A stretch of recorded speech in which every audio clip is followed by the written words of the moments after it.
They threaten to cut off Hao's tuition, but they don't even know which school he attends. They finally pry it out of Mrs. Zhao, only for the teacher to drop a bombshell. Hao has been working his way through school this entire time, but they refuse to believe it. They are convinced the family bankrolled him. That's the only reason he dares to cut ties. So Rose turns to her mother and asks, "Mom, how much allowance have you been giving Hao every month? Does he even have enough to live on?" Vivian is still fuming. She frowns. "Why are you asking that? He hasn't come home, has he? I'm just curious. Does he have money on him? How much did you and Dad actually give him? Enough to make him this bold?" Vivian's frown deepens. She suddenly turns to Richard. "How much are you giving him every month? How much does he have right now? Isn't that money coming from you?" Richard shoots back. "We agreed. You handle the household, I handle the outside. You never gave him anything?" Vivian is caught off guard. "When would I have time? I'm buried in company work every single day, completely overwhelmed. I have no bandwidth for household matters. We have a finance team for that." "Then ask them," Richard says. Vivian still can't quite believe Richard never gave Hao anything. She reasons, if he had no money, how could he possibly run away? He must be sitting on a decent sum. She picks up her phone and calls Ms. Lee. "How much does finance give each child every month? And specifically, how much is Hao getting?" "That amount?" "Got it. You're sure that's right?" A shadow crosses Vivian's face. On the other end, "Your standing order has always been 500 a month. It hasn't changed in years." "Understood." Vivian hangs up, brow furrowed. Rose stares at her mother, a flicker of dread on her face. Vivian glances around the room, then sighs. 500. Miss Lee says it's been 500 a month for 4 years. I remember setting that myself. I was worried he'd blow through money recklessly. 500 keeps that in check. The room goes dead silent. Everyone draws a sharp breath. Rose and Tessa in particular, their faces go pale with shock. 500 a month. Even Richard looks stunned. Vivian gives a cold smirk. He's clumsy and careless, full of bad habits, and he has sticky fingers, always stealing things. 500 is enough so he won't starve. That's all he needs. The others exchange glances and go quiet. Hannah, Stella, and Wendy all furrow their brows. The Wangs are old money. The children have never gone without. Take Wendy. She's already working, and yet she still pulls 100,000 a month from the family just for spending money. For socializing, shopping, whatever she wants. Hannah, Stella, and Tessa are about the same. But Hao gets 500. The sisters can barely believe it. "Why are you all staring at me? I did it for his own good. Some habits have to be trained early or he'll be useless as an adult," Vivian says. Rose takes a slow, deep breath. "If I don't give him a serious talking to when he gets back, I'm not Vivian Wang," Vivian snaps. Stella cuts in with a laugh. "Honestly, I agree. 500 a month is plenty for Hao. He's still in high school. It's not like he has much to spend on." Hannah chimes in, enjoying the drama. "As long as he doesn't starve, right?" She laughs, gloating. "Otherwise he's always bothering us. 500 is fair. He has no discipline, no manners. If you don't keep him in line, he'll never learn. When he comes back, none of you talk to him. I'm going to deal with him myself," Vivian says through gritted teeth. But Rose pauses, something stopping her. "Mom, when was the last time you went into Hao's room? Why would I go in there? It's filthy. Smells like that orphanage everywhere. What about you two?"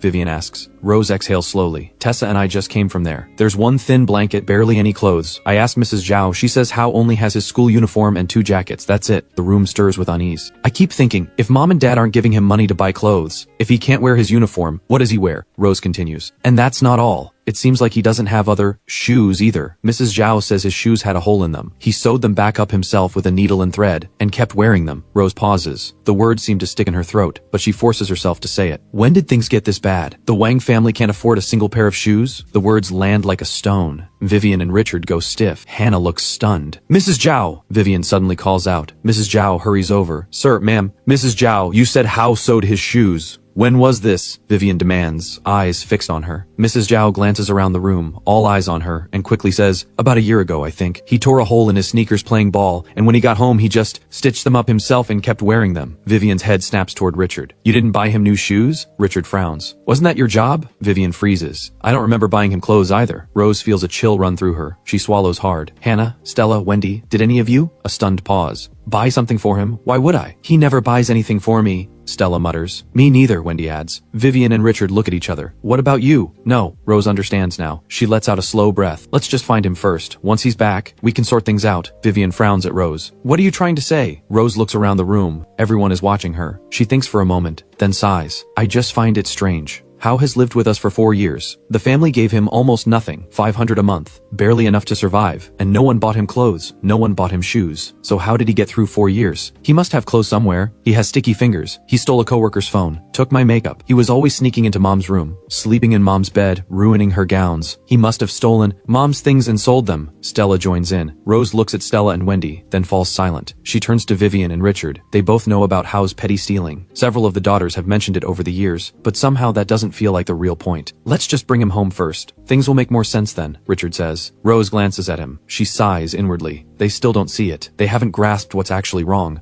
What Rose is trying to say has nothing to do with stealing. It's this: Hao may not have had enough to eat in this house. No clothes to wear, no blanket to sleep under, no shoes on his feet. He has been mistreated in this house. Yes, mistreated. Rose thinks back over the past 4 years, every time she crossed paths with Hao at home. The more she thinks, the more certain she becomes. When he first arrived at the Wang house, he was timid and withdrawn, careful, cautious, scared of everything. He couldn't even bring himself to greet strangers. Vivian constantly scolded him for being rude. It was only after he slowly settled in that he started seeking them out. Back then, Rose was consumed by work. She had no time for this brother who had suddenly appeared, so she'd have security turn him away. Rose always knew Hao wasn't welcome here. Not just her. All the sisters knew it too. Every time Hao did something they found ridiculous or disgusting, videos and messages about it would pop up in their group chat. The sisters would all crack up laughing. Rose knows this well. Richard and Vivian never liked him either. The punishments were relentless. Beatings, hours standing at attention, lockdowns in his room. Last year alone, Hao was locked in his room for 3 straight days. The number of times he was forced to stand as punishment was too many to count. Rose never thought much of it before. But now, thinking back, it feels suffocating, terrifying. She turns immediately to Mrs. Zhao. Mrs. Zhao, come with me, I need to ask you something. Mrs. Zhao follows quickly. Perhaps in Hao's mind, the Wang house is a terrifying cage. Rose has heard that he used to sneak into Vivian's room, creeping in like a shadow. He would curl up in Vivian's bed when no one was looking. The sisters found it disgusting. When they caught him, they reported it straight to Vivian. And when Vivian found out, she exploded. She punished him repeatedly. Maybe one punishment hit too hard, because after that, he stopped going. It hasn't happened in over a year. As for whether Hao still sneaks into Vivian's room now, that's unclear. Rose remembers that 6 months ago, Stella posted a video in the group chat claiming she'd caught Hao sneaking in again. Whether he was actually stealing anything, that's another question. Vivian never reported anything missing. Now Rose wants to talk to Mrs. Zhao. From what Rose knows, Mrs. Zhao has always had a decent relationship with Hao. She's probably the kindest person to him in this entire household.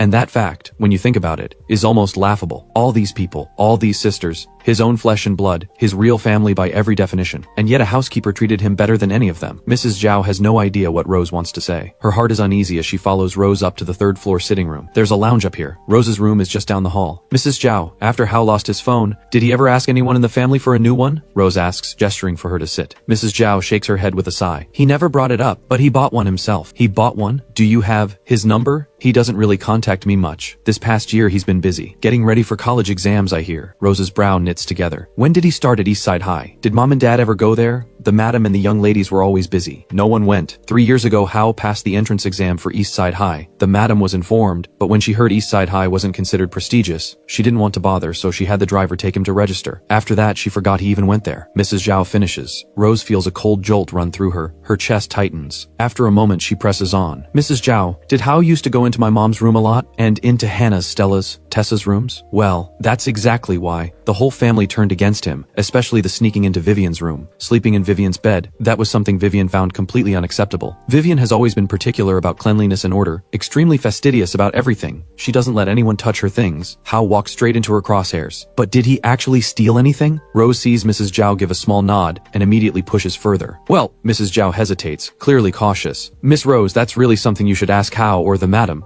I don't really know. Rose holds her gaze, brow furrowed. Mrs. Zhao is quiet for a moment before she finally speaks. I think Hao did take something of the madam's. One of her clothes. Once, I think. Rose goes still. She knows about that incident. It happened 3 years ago. Hao had crept into Vivian's room, taken a piece of clothing from the wardrobe, and was caught red-handed by Hannah, who went straight to Vivian. Vivian erupted. She didn't just hit his palms. She made him stand for hours as punishment. She even denied him food. Rose remembers what happened after Vivian got the clothes back. Vivian threw them straight in the trash. Rose frowns. So Hao really did take something. She thinks for a moment, then asks, Mrs. Zhao, why do you think Hao steals, especially mom's clothes? Mrs. Zhao pauses, says nothing. What is it? Does she know something? Rose watches her silence and thinks, yes. This habit of his is hard to stomach, especially for someone like Vivian, who is immaculate about everything, completely intolerant of disorder. No wonder Vivian threw those clothes away. Miss Rose, why are you asking all this? Hao will come back. Mrs. Zhao looks at her, visibly worried. You think so? Rose presses. Because Hao doesn't have much money. The madam and master never gave him any, and when the grandparents visited for the new year, they never gave him anything either. With no money, Hao will have to come back, Mrs. Zhao says quietly. Rose frowns. That's not a good enough reason. Mom and dad are furious. Even if he comes back, it won't help him. He'll just get torn apart. Mrs. Zhao goes quiet. Rose looks at her. I seem to remember he took mom's clothes more than once.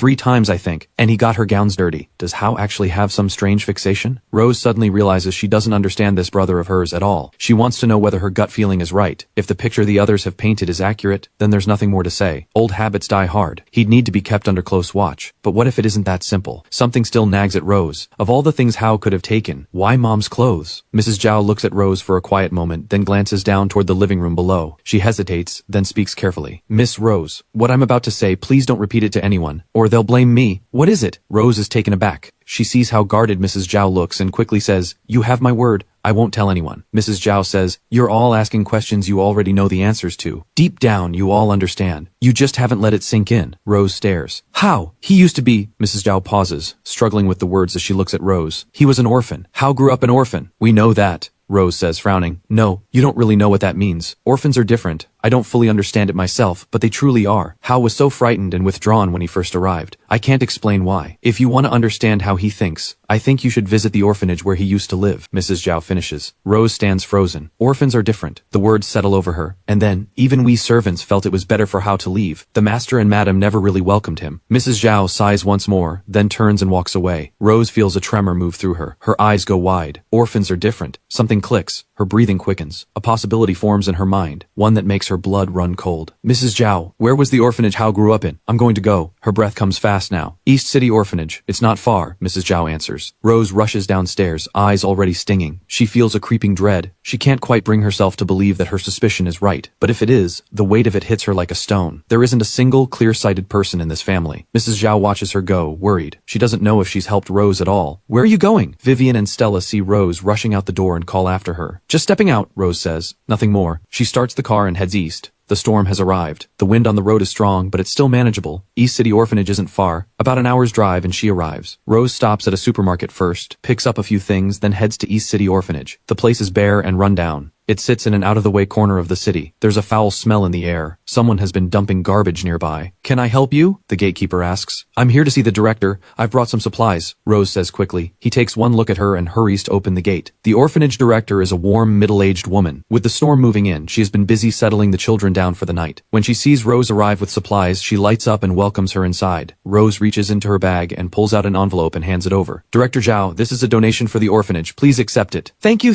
so much." Director Zhao beams. Rose glances toward the rooms nearby. "Director Zhao, how many children are here right now?" "Just over 30 at the moment. Most have no parents at all. 3 were adopted just a few days ago." Director Zhao smiles. "What do you do, Ms. Wang? What brought you to donate to us?" Rose looks at her. "Actually, I came because I have a question for you." Director Zhao looks surprised. "A boy named Hao from about 4 years ago. Do you remember him?" Director Zhao thinks for a moment. "Hao? Yes, of course. Skinny little thing. Small for his age." She pauses to recall. Then her face softens. "Yes, I remember him. A good kid. Wasn't he taken home by his parents?" "Found his family, we were told." Rose nods. "I wanted to ask you, what do the children here do day to day? Do they go to school?" "Of course they do. We have teachers here." Director Zhao glances warmly at the children nearby. "Though we do have a few big criers in the bunch. They cry a lot." "Why?" Rose asks, caught off guard. "Why do you think?" Director Zhao gives a tired smile. "They miss their parents. It's just part of life here. Once one starts, the whole room follows. These kids have no parents. Some have been abandoned more than once. They cry day and night. I just finished calming a few of them down. Otherwise the whole room would be in tears." Rose goes rigid. Her eyes widen. They cry like that?" "Of course they do," Director Zhao says wearily. "The moment one child starts, all the others follow. It breaks your heart just to hear it. Our teachers and volunteers say they can barely stand it. But we can't stop them. They're just missing their parents. Missing their family. A child without parents drifts like a leaf with no roots." Rose feels a shock run through her whole body. Just then, a commotion breaks out in the next room. A tattered old doll, the one his mother left him. The boy treasures it above everything. He won't sleep unless he's holding it, but the other children keep trying to grab it. Rose watches the scene unfold, eyes wide, barely able to process what she's seeing. Director Zhao glances at Rose. "You're Hao's family, aren't you?" "That boy, Hao, was a good kid, always helping the others, but he used to cry a lot too, and he was terrified of the dark. He'd hide alone in a room and just sob his heart out. The moment night fell, he couldn't bring himself to go back to his room. No sense of safety at all. But now that he's found his family, he must be so happy." Rose has no idea how she makes it back to the car. She can barely breathe. Every hair on her body is standing on end, chilled to the bone. She has spent years running the family business. She has seen a great deal, been through a great deal, but something like this has never crossed her path. Director Zhao said he was afraid of the dark, had no sense of safety, cried alone all the time. That much is understandable. Most orphans are like that. Sensitive, timid, fragile. And Hao was exactly the same when he first came to the Wang house. which is why his parents never warmed to him. But he kept sneaking into their bedroom, lying in their bed. Rose can barely bring herself to accept what this means. She thought she was reading too much into it, but now she feels tears forcing their way out. They won't stop falling. Rose has always known. Hao used to sneak into Vivian's room. Back then she dismissed it, didn't care enough to think about it. But now, looking back, it feels like someone has reached into her chest and squeezed. She can barely breathe. Maybe all he ever wanted was just a little safety, just the smallest amount. Whether it was sleeping in Vivian's room or taking her clothes, he was just searching for any trace of comfort. Maybe her clothes carried her scent, just like the children here in this orphanage, fighting over a worn-out doll. In all of Rose's memories, she has never once seen Vivian or Richard hold him. Not once. The reason he only ever dared to sneak, never to walk in openly, is because this family never accepted him. Not even Vivian could stand to touch him. Rose's tears blur her vision. She still doesn't know for certain whether she's right. But thinking back over everything that happened in these 4 years, Rose feels she is close enough to the truth to feel sick. She doesn't know how she drives home. She moves without thinking, hollow inside, and finds herself back at the Wang estate, tears still falling, memories of 4 years swirling through her head. Her parents are still in the living room watching TV. Hannah, Tessa, and Wendy are nowhere to be seen. Only Stella is still there. Rose, where did you go? Vivian notices that Rose looks completely off, hollow-eyed, walking like a ghost, and frowns. Mom, how he? Rose opens her mouth but the words won't come. Don't even mention him, he makes me furious. I've already had the police called. The scene he made this time, I'm going to slap some sense into him. Vivian is still burning. Go to your room and rest, she snaps. The storm is almost here. Don't go into work tomorrow. Rose opens her mouth, closes it, says nothing. She starts toward her room, then she stops. Stella is sprawled lazily across the sofa, flipping through channels. Rose walks straight over and grabs her arm. Stella, come with me. What do you want? Stella looks up, confused. Rose fixes her with an icy stare. Stella knows better than to push back. Nothing scares her more than Rose in a cold fury. She follows without another word. The moment they reach the 3rd floor, Rose holds out her hand. Give me Hao's phone. Stella's eyes go wide. Hand it over, Rose says, glaring. Stella panics. She shoots a glance downstairs, makes sure their parents haven't heard, and exhales. Rose, how do you know I have his phone? About that whole thing with his phone? Stella tries to explain, but one look at Rose's face shuts her down. Fine, I'll get it. But just so you know, I didn't mean to hide it. He's just so disgusting. Rose hears this. Her breath catches. She nearly loses it, but she holds on. She holds herself together. Because the truth is, she already knew. She has known for a while that Stella hid that phone. Late last year, the family went on a trip. A lot happened. Hao's phone went missing. He suddenly had no way to reach anyone. He walked for hours trying to find his way back, and it was the police who finally brought him home. During that trip, Stella had secretly hidden his phone, so he couldn't contact anyone. Hao thought he'd simply lost it, and right now the whole family has no idea Hao already has a replacement. Thinking about all of this, Rose's eyes sting again. Stella disappears into her room and comes back with a phone. She holds it out. Here, just don't tell Mom. She'll blame me for everything. Rose shoots her one last withering look and snatches the phone. And then it hits her. Living in this house, it might have been something genuinely terrifying. Something that should make your skin crawl. Just look at their group chat alone. Some of those messages are suffocating to read. Rose never thought twice about them before, but right now she realizes she was part of it too. She remembers a day last year. She was racing to close a deal, completely buried, no time even to eat. Hao found out. He cooked a pot of congee in the kitchen and took a cab all the way to her office. Rose was completely blindsided. She was furious. She had security throw him out. And she remembers, before that day, every time Hao saw her, his whole face would light up. He'd come over smiling, always offering to carry something, always asking if she was tired, whether she'd eaten. Rose found it annoying. She ignored him every time. He kept it up for over 3 years, nearly every time they crossed paths. And then, after that day, he never came to her again. The next time he saw her, his eyes were full of fear. And Rose, looking back now, she was part of it too. They say the eldest sister is like a mother. She didn't come close to fulfilling that. Rose feels the tears pressing forward again. She sniffs hard, takes the phone,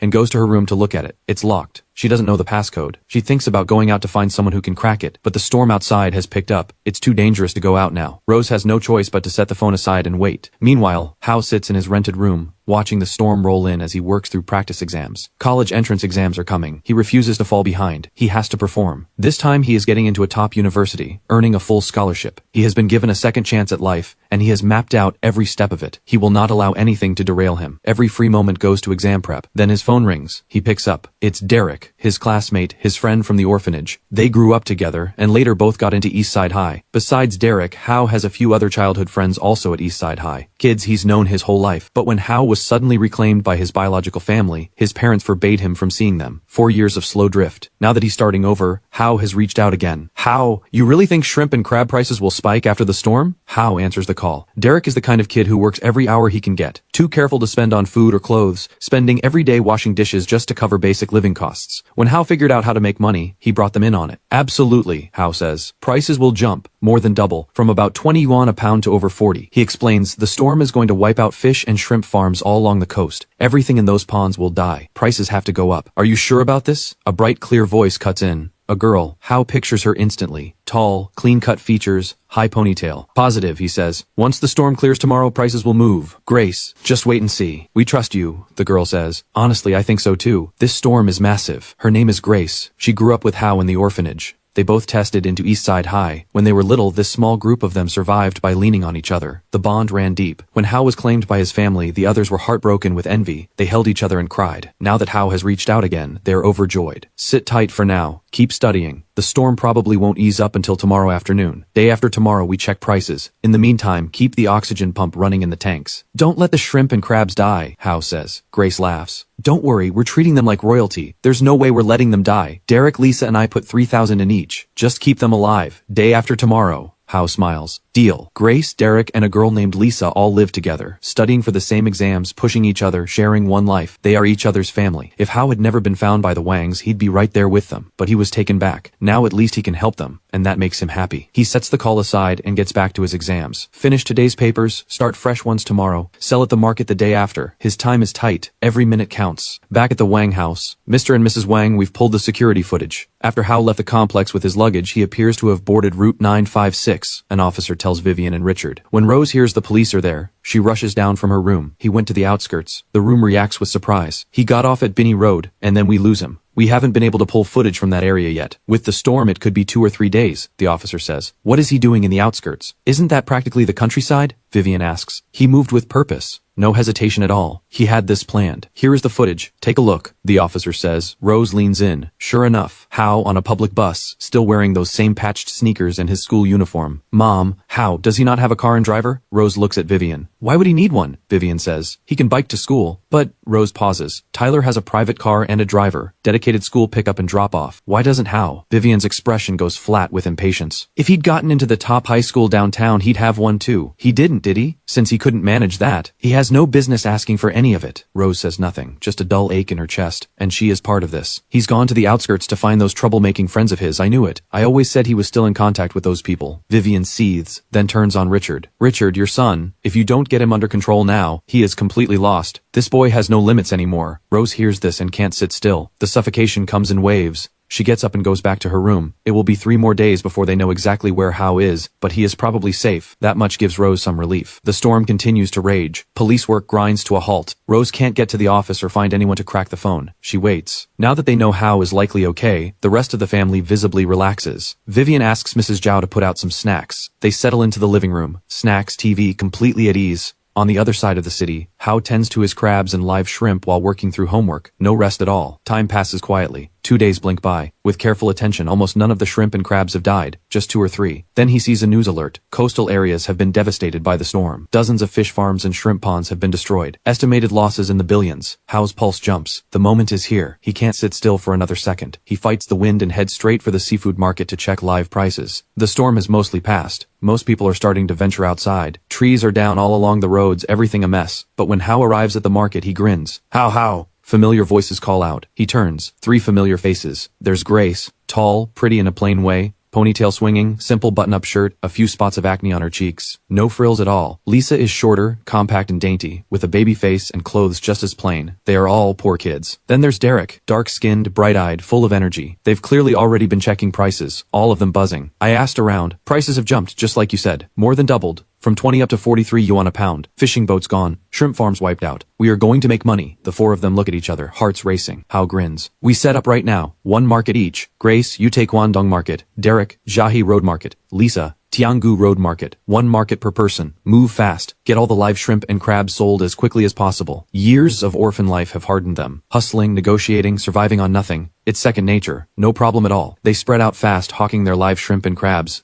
No official stall. They set up just outside the market entrance. Sometimes someone comes to chase them off, but it's no big deal. They just move a few steps. They are orphans. They are thick-skinned. Being chased off doesn't faze them. Hao throws himself into the work. He brings out his 300 pounds of live shrimp and crabs. He can't carry it all at once. His body isn't quite there yet, but a few trips and it's manageable. He probably won't clear it all today anyway. It'll take 3 or 4 days to sell through. He gets to work. Back on the other side of the city, Rose sees the storm beginning to die down and grows restless. Vivian and Richard, on the other hand, are calm. Tyler has come home, and the house feels warm and whole again. Besides, the police said Hao is probably fine. Vivian and Richard have all but stopped worrying. Rose stands on the 3rd floor, watching her parents and siblings below, laughing, snacking, and feels her heart clench again. Hao is still missing, and they can laugh. Rose can't dwell on that. She picks up her phone and dials. Hey, Xiao Shu, you and Xiao and head to the station and look into my brother's case. Right. Chinling Police Station. Go ask questions, push them to keep searching, and call me the second there's any news. She is sending her bodyguards to follow up with the police. Then she makes another call, her secretary this time. She hands over Hao's phone and tells her to get it unlocked. She needs to know who Hao really is, because for 4 years, the eldest sister in this family never once tried to know him. After giving her orders, Rose waits. She watches her parents and siblings still goofing around downstairs, and turns away. Then her phone rings. Rose, the police found Hao. But what? Rose's stomach drops. Her breath goes short. Come to the station and see for yourself. Hao seems okay. Her bodyguard hears the fear in her voice and moves quickly to reassure her. Rose is already out the door. She drives to the station.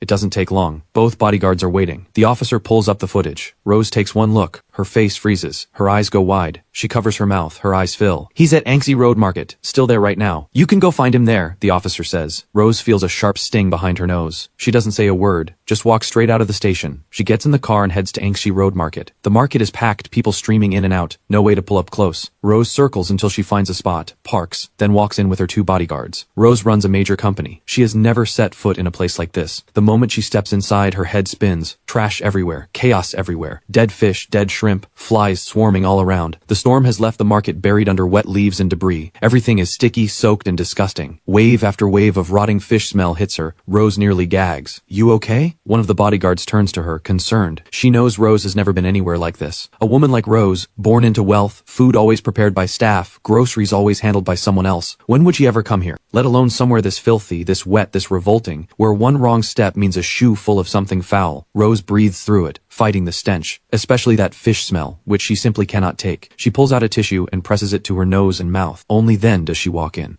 Live shrimp, live crab, 42 yuan a pound, 42 yuan a pound. Get it while it lasts. Gone soon. 3 pounds for you. How about live shrimp for you, sir? Come on, don't wait too long. Hao stands there in a short-sleeved shirt and shorts, a scale in his hand, weighing out crabs and live shrimp for customers. It's still drizzling. The storm hasn't fully passed. The market floor is soaked, and his hair and clothes are streaked with grime. Step right up, step right up. Live shrimp, live crab. Hao keeps calling out to the crowd, wanting to clear his stock as fast as possible. Rose walks over, tissue still pressed to her nose. Hao glances up and goes still for just a moment. He recognizes her immediately. He frowns slightly. What is she doing here? But he doesn't care enough to ask. Customers are pressing in. He turns to them with a smile. Live crab, guaranteed fresh. Only 42 yuan a pound. 2 pounds, please. Coming right up. Look at these crabs, every one of them fat. See how heavy they are? Hao grins. Today he brought out over 80 pounds of live shrimp and crabs. Almost sold through.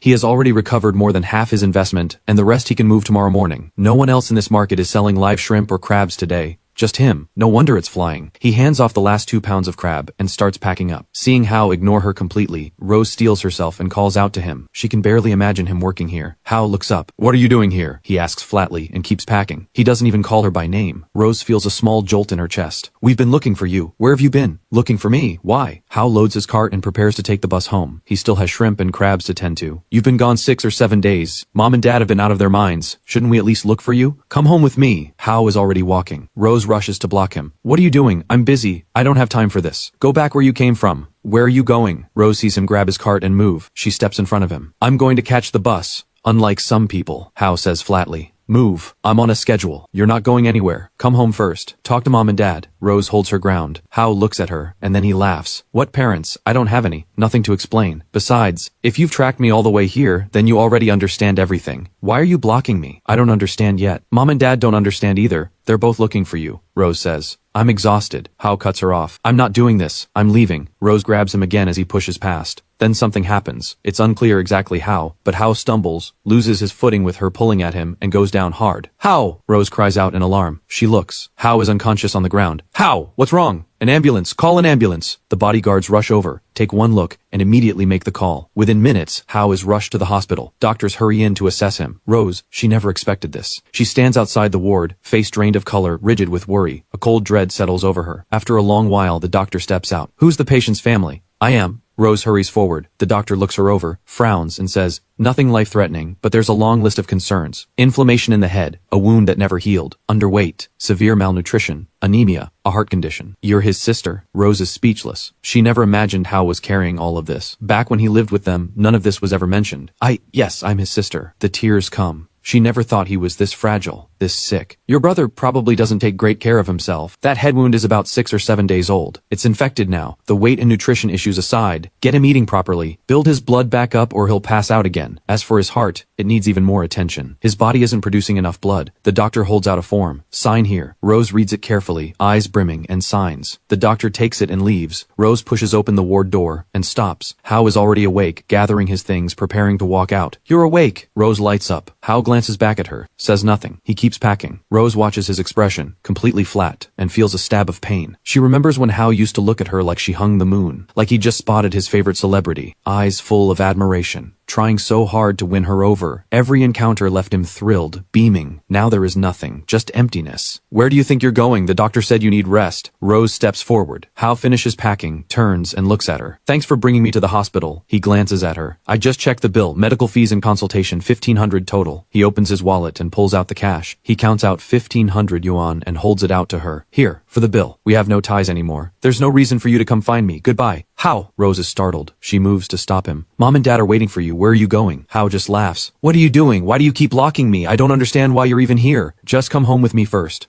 Rose says urgently, reaching for his hand. Hao knocks it aside, still smiling. Go back with you for what? So your security can beat me up again? Or so the family can punish me? Lock me in my room? Deny me food? He tilts his head. You should be kinder. There are consequences for cruelty. Rose freezes, a jolt of shock hitting her chest. What goes around comes around. The time just hasn't come yet. But when it does, you'll all answer for it. He holds his smile the whole time. Then he steps past her and walks out of the ward. Rose stands there, stunned. A chill runs through her. Then she snaps back and rushes after him. Hao, what are you saying? I'm your sister. Stop right there. Hao glances back. He smiles. What? Are you going to sick your bodyguards on me again? Let me be clear. This is a hospital. You and I have no relationship. If you let anyone touch me again, I will make a scene. The smile disappears. He fixes her with a cold, vicious stare. Rose looks at him. In an instant, every hair on her body stands up. It is like being dropped into ice water. Hao, in this moment, is terrifying. She goes completely still. Hao, I'm just asking you to come home. I'm your sister. Mom and Dad are both waiting for you. She is frozen. I thought maybe this time you'd actually fool me. Hao looks at her, openly mocking. Fool you? I'm your sister. How am I fooling you? Rose is bewildered. You're right. You didn't fool me, Hao says, glancing at the bodyguards behind her. You didn't fool me. You just messed with me. Openly, deliberately. If I go back this time, you'll probably film it and post it to your group chat for all your sisters to laugh at. Cruelty has consequences. Maybe not today, but the time will come. None of you will escape it. Rose is shaken to her core. Fine, I'm done arguing. Get out of my way. Hao doesn't bother with another word. He is tired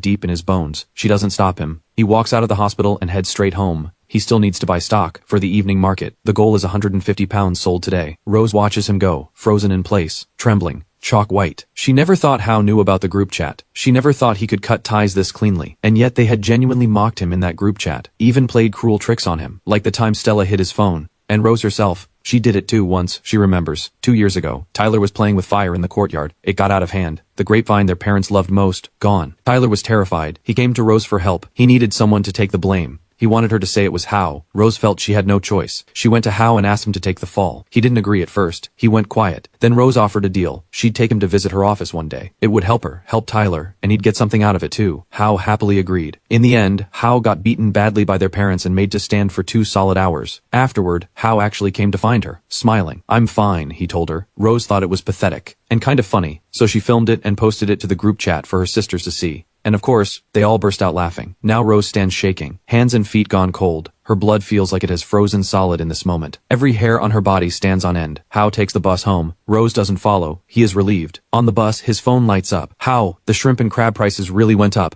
We sold out today. Ha! Hao, you're incredible. You called it perfectly. On his way home, Hao gets calls from Derek and Grace. His heart lifts. Now, keep making money. Make real money. Build a real life. He throws himself back into it. Rose has no idea how she gets home from the hospital. She just feels frozen all the way through. She is the CEO of the family company, a top university graduate, brilliant, methodical, decisive, a woman who never lets emotion cloud her judgment. And yet, deep down, Rose never truly sees Hao as her real brother. He is just someone she can brush off or mess with whenever she feels like it. She never even realizes it. She has never taken him seriously, not once, not even when he brings her food. Every single time he sees her, his face lights up with a smile. His eyes are full of warmth and admiration. But to Rose, he is nothing but a burden, someone she can't wait to get rid of. Even when she teases him or laughs at him, it feels like no big deal. But now, all she feels is cold, ice cold, down to her bones. Rose walks back to the Wang mansion like a ghost. Inside, Vivian and Richard are still in the living room, laughing and chatting, watching TV. Hannah, Stella, and Tyler are all there too. Tessa and Wendy are probably around as well. Richard and Vivian look completely unbothered, calm, unhurried, as if nothing is wrong. Rose suddenly wonders what Hao has ever meant to this family. A strange, hollow feeling rises in her chest. Then his words come back to her. Karma always comes around. Where have you been? The storm isn't over yet. Vivian turns around when she sees Rose come in. Rose looks at them all. She opens her mouth, but before she can say anything, her phone rings. Ms. Wang, the phone has been unlocked. Should I bring it over? Yes, bring it here. I'll be home waiting. Got it, Ms. Wang. Rose hangs up. She takes a slow, deep breath and holds back the tears threatening to fall. I'm fine. Are you okay? Richard notices how pale she looks and asks with concern. I'm fine. Just tired. I'm going to rest. Richard sees how pale she is and worries. I'm fine, Rose says, turning down his concern. She heads upstairs. The secretary arrives shortly after with the phone. It is Hao's old phone, the one Stella had hidden away. The messaging apps and contacts have already been restored. Rose goes back to her room. She takes a moment to collect herself. She picks up the phone, ready to unlock it, then stops. She can't bring herself to open it. She is afraid of what she might find.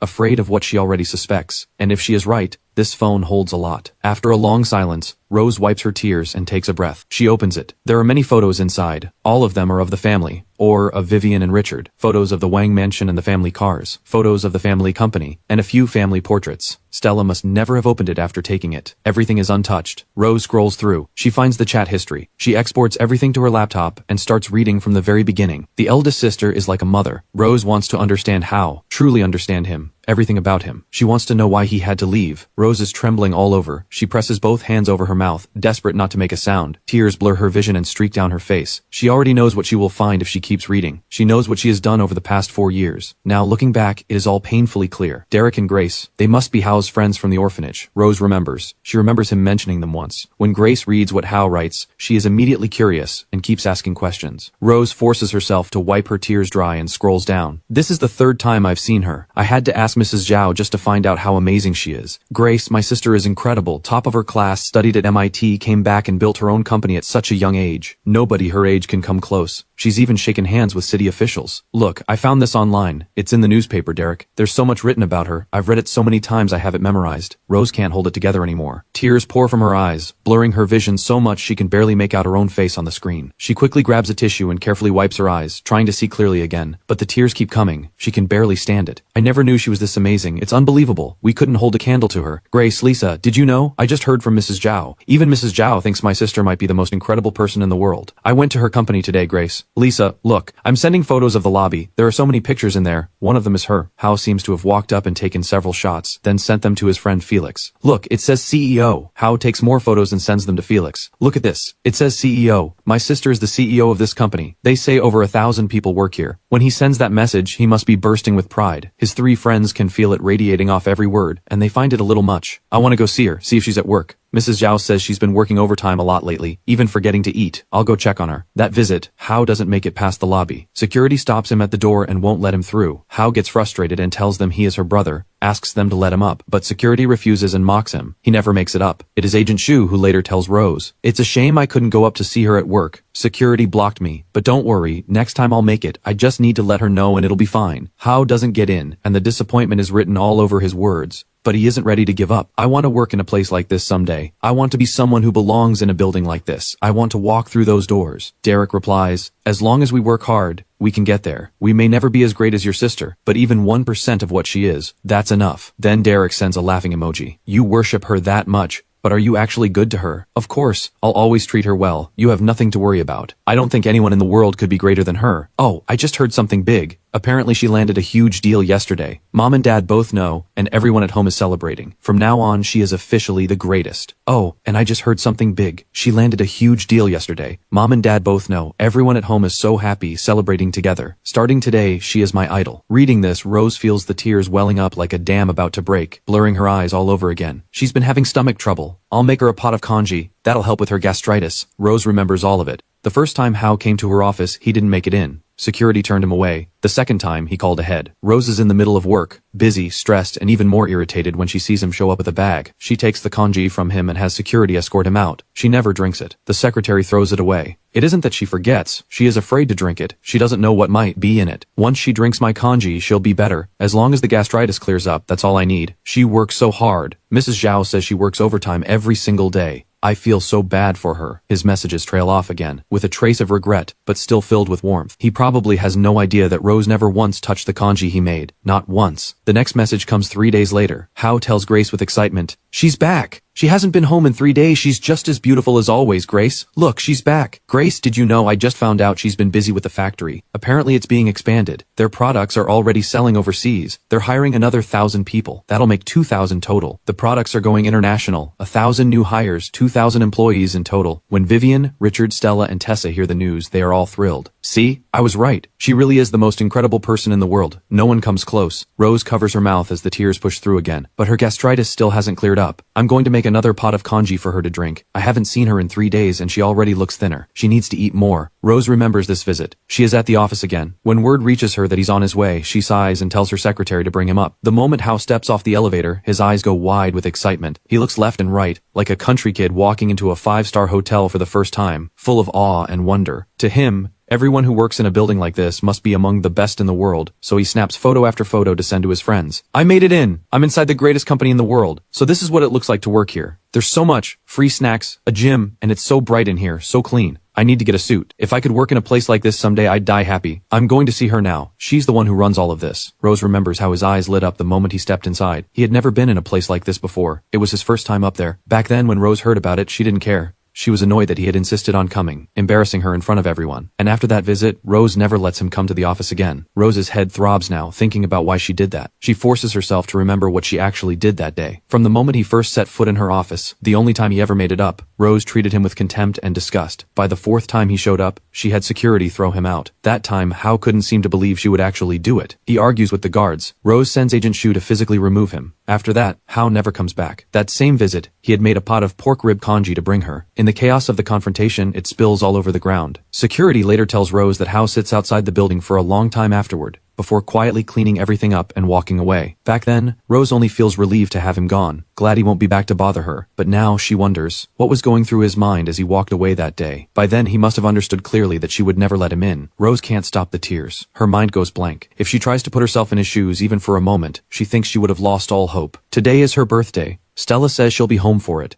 I'm so glad. I get to see her again. Derek, Grace, come with me to pick out a gift. This is the first birthday of hers I've actually been here for. Before this, I never even knew when it was. Derek and Grace say the crystal snow globe with baby's breath flowers is the best choice. Not the music box, not the wooden doll. Grace is right, Hao agrees. This is the first gift I've ever given her. It has to be perfect. She's going to love it. It has to be the best. She'll love it. The snow globe is so beautiful. Then a photo appears. Rose's expression goes still. Something stirs in her memory, but before she can place it, she scrolls down and freezes. She threw the snow globe away. I found it in the trash. I picked it up. I guess she doesn't like it. Hao sounds heartbroken. Rose remembers now. On her birthday, Hao does bring her a gift, but he is so timid and awkward about it that it already irritates her. She opens it. A crystal snow globe with baby's breath flowers. Cheap looking. She throws it away without letting him see. The next day, Hao finds it in the trash. Something hits Rose all at once. The tears won't stop. She rushes out of her room and runs up to the 2nd floor. She reaches his room. Bang! She shoves the door open and goes straight to the cabinet. There it is. The crystal snow globe. Rose's breath comes fast and shallow. Her fingers are shaking. She can't believe it. With trembling hands, she carefully opens the snow globe. Inside,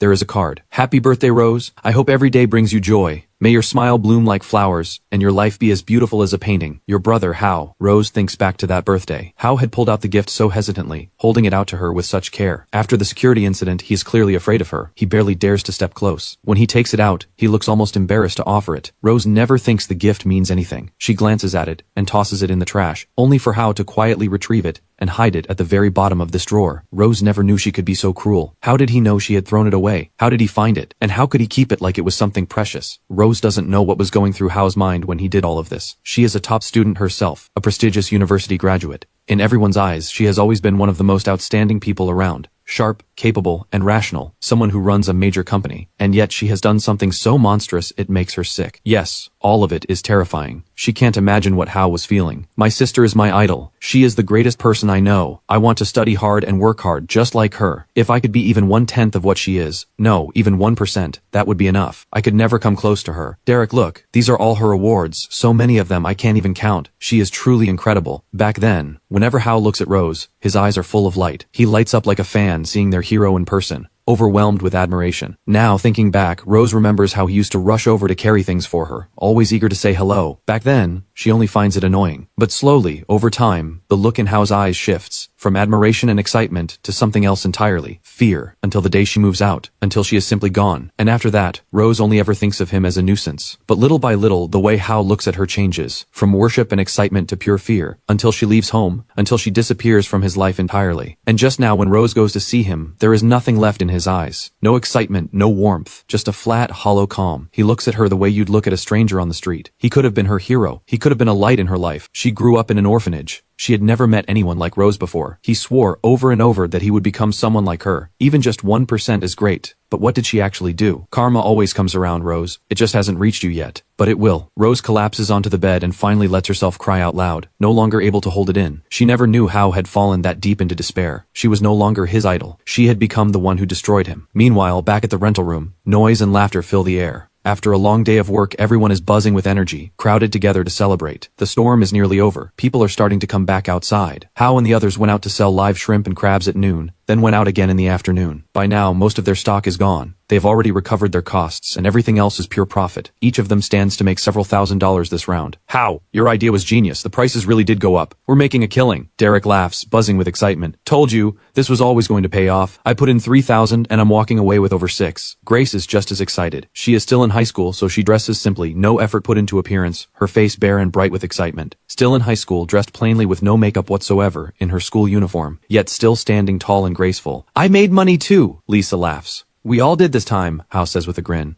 And it's not over. I just checked the news. Apparently the storm hit longan, lychee, and banana crops hard. Bananas especially. A lot of banana plantations are wiped out. Tomorrow we go to the wholesale market and buy as many bananas as we can. I'm predicting that within 4 or 5 days, banana prices will more than double. Derek's eyes go wide. Double? Easily. And with that kind of return, we can finally stop worrying about money for a while. Grace, Lisa, you won't need to work the cafeteria shift anymore. We'll deal with everything else after the college entrance exam. Derek, you can stop washing dishes. We'll have enough to get through these next few months. After the exam, we'll figure out the next move. Hao grins. All 3 of them light up. Then Grace looks at him with quiet worry. Hao, are you really not going back to the Wang family? She studies his face. He used to talk about the Wang family with such pride. The brilliant sisters, the successful parents, a home with food on the table, and clothes on his back. Why would he walk away from all that? Growing up as orphans, Grace and Derek used to envy Hao so much it hurt. They used to think he was too full of himself about it. But looking at him now, it seems like life in the Wang family was never as good as it looked. I'm not going back, Hao says. As for why, don't ask. Not yet. Right now, we focus on making money and getting through the exam. Grace looks at him, and her voice softens. Hao, you still have us. That's right, Hao, you've got us. Derek lets out a big, easy laugh. Hao laughs too. Ha, yeah, I've got you guys. Blood family? Derek laughs again. Who needs it? Come on. Tonight we celebrate. Drink until we can't anymore. And tomorrow we get back to it. All 3 of them are fired up. They drink together, cook together, study together, work together. Hao remembers his past life, the 20 years after his death. So much had happened. He had seen how things turned out for Derek, Grace, and Lisa. For a long time after Hao's death, all 3 of them visited his grave again and again. And through their own hard work, each of them went on to make something of themselves. They carved out lives worth living. Grace especially. She got into a top university and became a high-powered attorney, known across the country. Even Lisa, the one who struggled the most, became a respected teacher, dedicated to her students, living a quiet and steady life. What these these orphans want most is security and stability. Their paths are all similar in that way. And right now, what they want most is to rise above where they started, to have enough to eat and enough to spare. The four of them pull out their practice exams and get to work. Without family support, the other three's grades are honestly just average. But Hao has lived this before. He remembers the college entrance exam from his past life, and helping them improve is no problem at all. Whenever he has time, he coaches them. Hao, you've got the best grades of all of us. With you tutoring us, we should be able to do a lot better, Derek says with a grin. Yeah, having you here makes all the difference, Lisa adds. But how? Won't this slow down your own studying? Grace asks, a little worried. It won't slow anything down. We're all in this together, Hao says with a smile. This isn't going to set back your studying at all. We're all going to college together. I've made up my mind. As long as we stick together, nothing can stop us. Grace, Derek, and Lisa exchange a look. They all quietly wonder what happened to Hao and the Wang family to make him this way. They already know things weren't good there. The family had money, but not a single dollar of it ever went to Hao. He lived in constant scarcity. Everyone claimed they were his real family, but his real family treated Tyler 100 times better than they ever treated him. In the Wang family, Hao was either beaten or yelled at. Now it seems like he has finally let it go. When he comes back to them, Grace and the others are quietly overjoyed, because the four of them have depended on each other since long before any of this. After Hao was claimed by the Wangs, the remaining three, when you think about it, all share similar fates. All four of them do, and all three except Lisa were abandoned by their parents. Derek especially. He was left behind as a newborn, nearly mauled by stray dogs, thrown away in a trash can. Grace was abandoned at 3 years old, because her parents wanted a son. Only Lisa lost her parents differently. They died when she was young, leaving her an orphan. There are still many more messages to read. There is no way to get through it all at once. Rose doesn't dare keep reading. She searches through the phone and finds there is so much more. Journal entries, social media posts, entire timelines. Because of the number change, Hao never took any of it with him, never deleted it either. Rose searches for her own name. The results are endless. Then one entry catches her eye. Rose took me on a trip. She can't bring herself to read further. She already knows exactly what happened that day. Rose had taken him on a trip once, together with Tyler. That time, Hao had been so excited, his whole face glowing. Rose takes a slow breath, picks up her phone with a trembling hand and calls Hannah. Hannah, come to my room, I need to talk to you. Hannah is the second oldest. She teaches music at a university, a pianist and musician in her own right. She has written her own songs and released her own albums, earning a quiet reputation. She has even composed songs for Stella. Hannah is also highly educated. She studied abroad and carries herself with real depth. After returning, she joined a top university as a music professor. Rose knows exactly how Hannah treated Hao. And right now, Rose wants to understand every detail of the hell Hao lived through in this family over the past 4 years.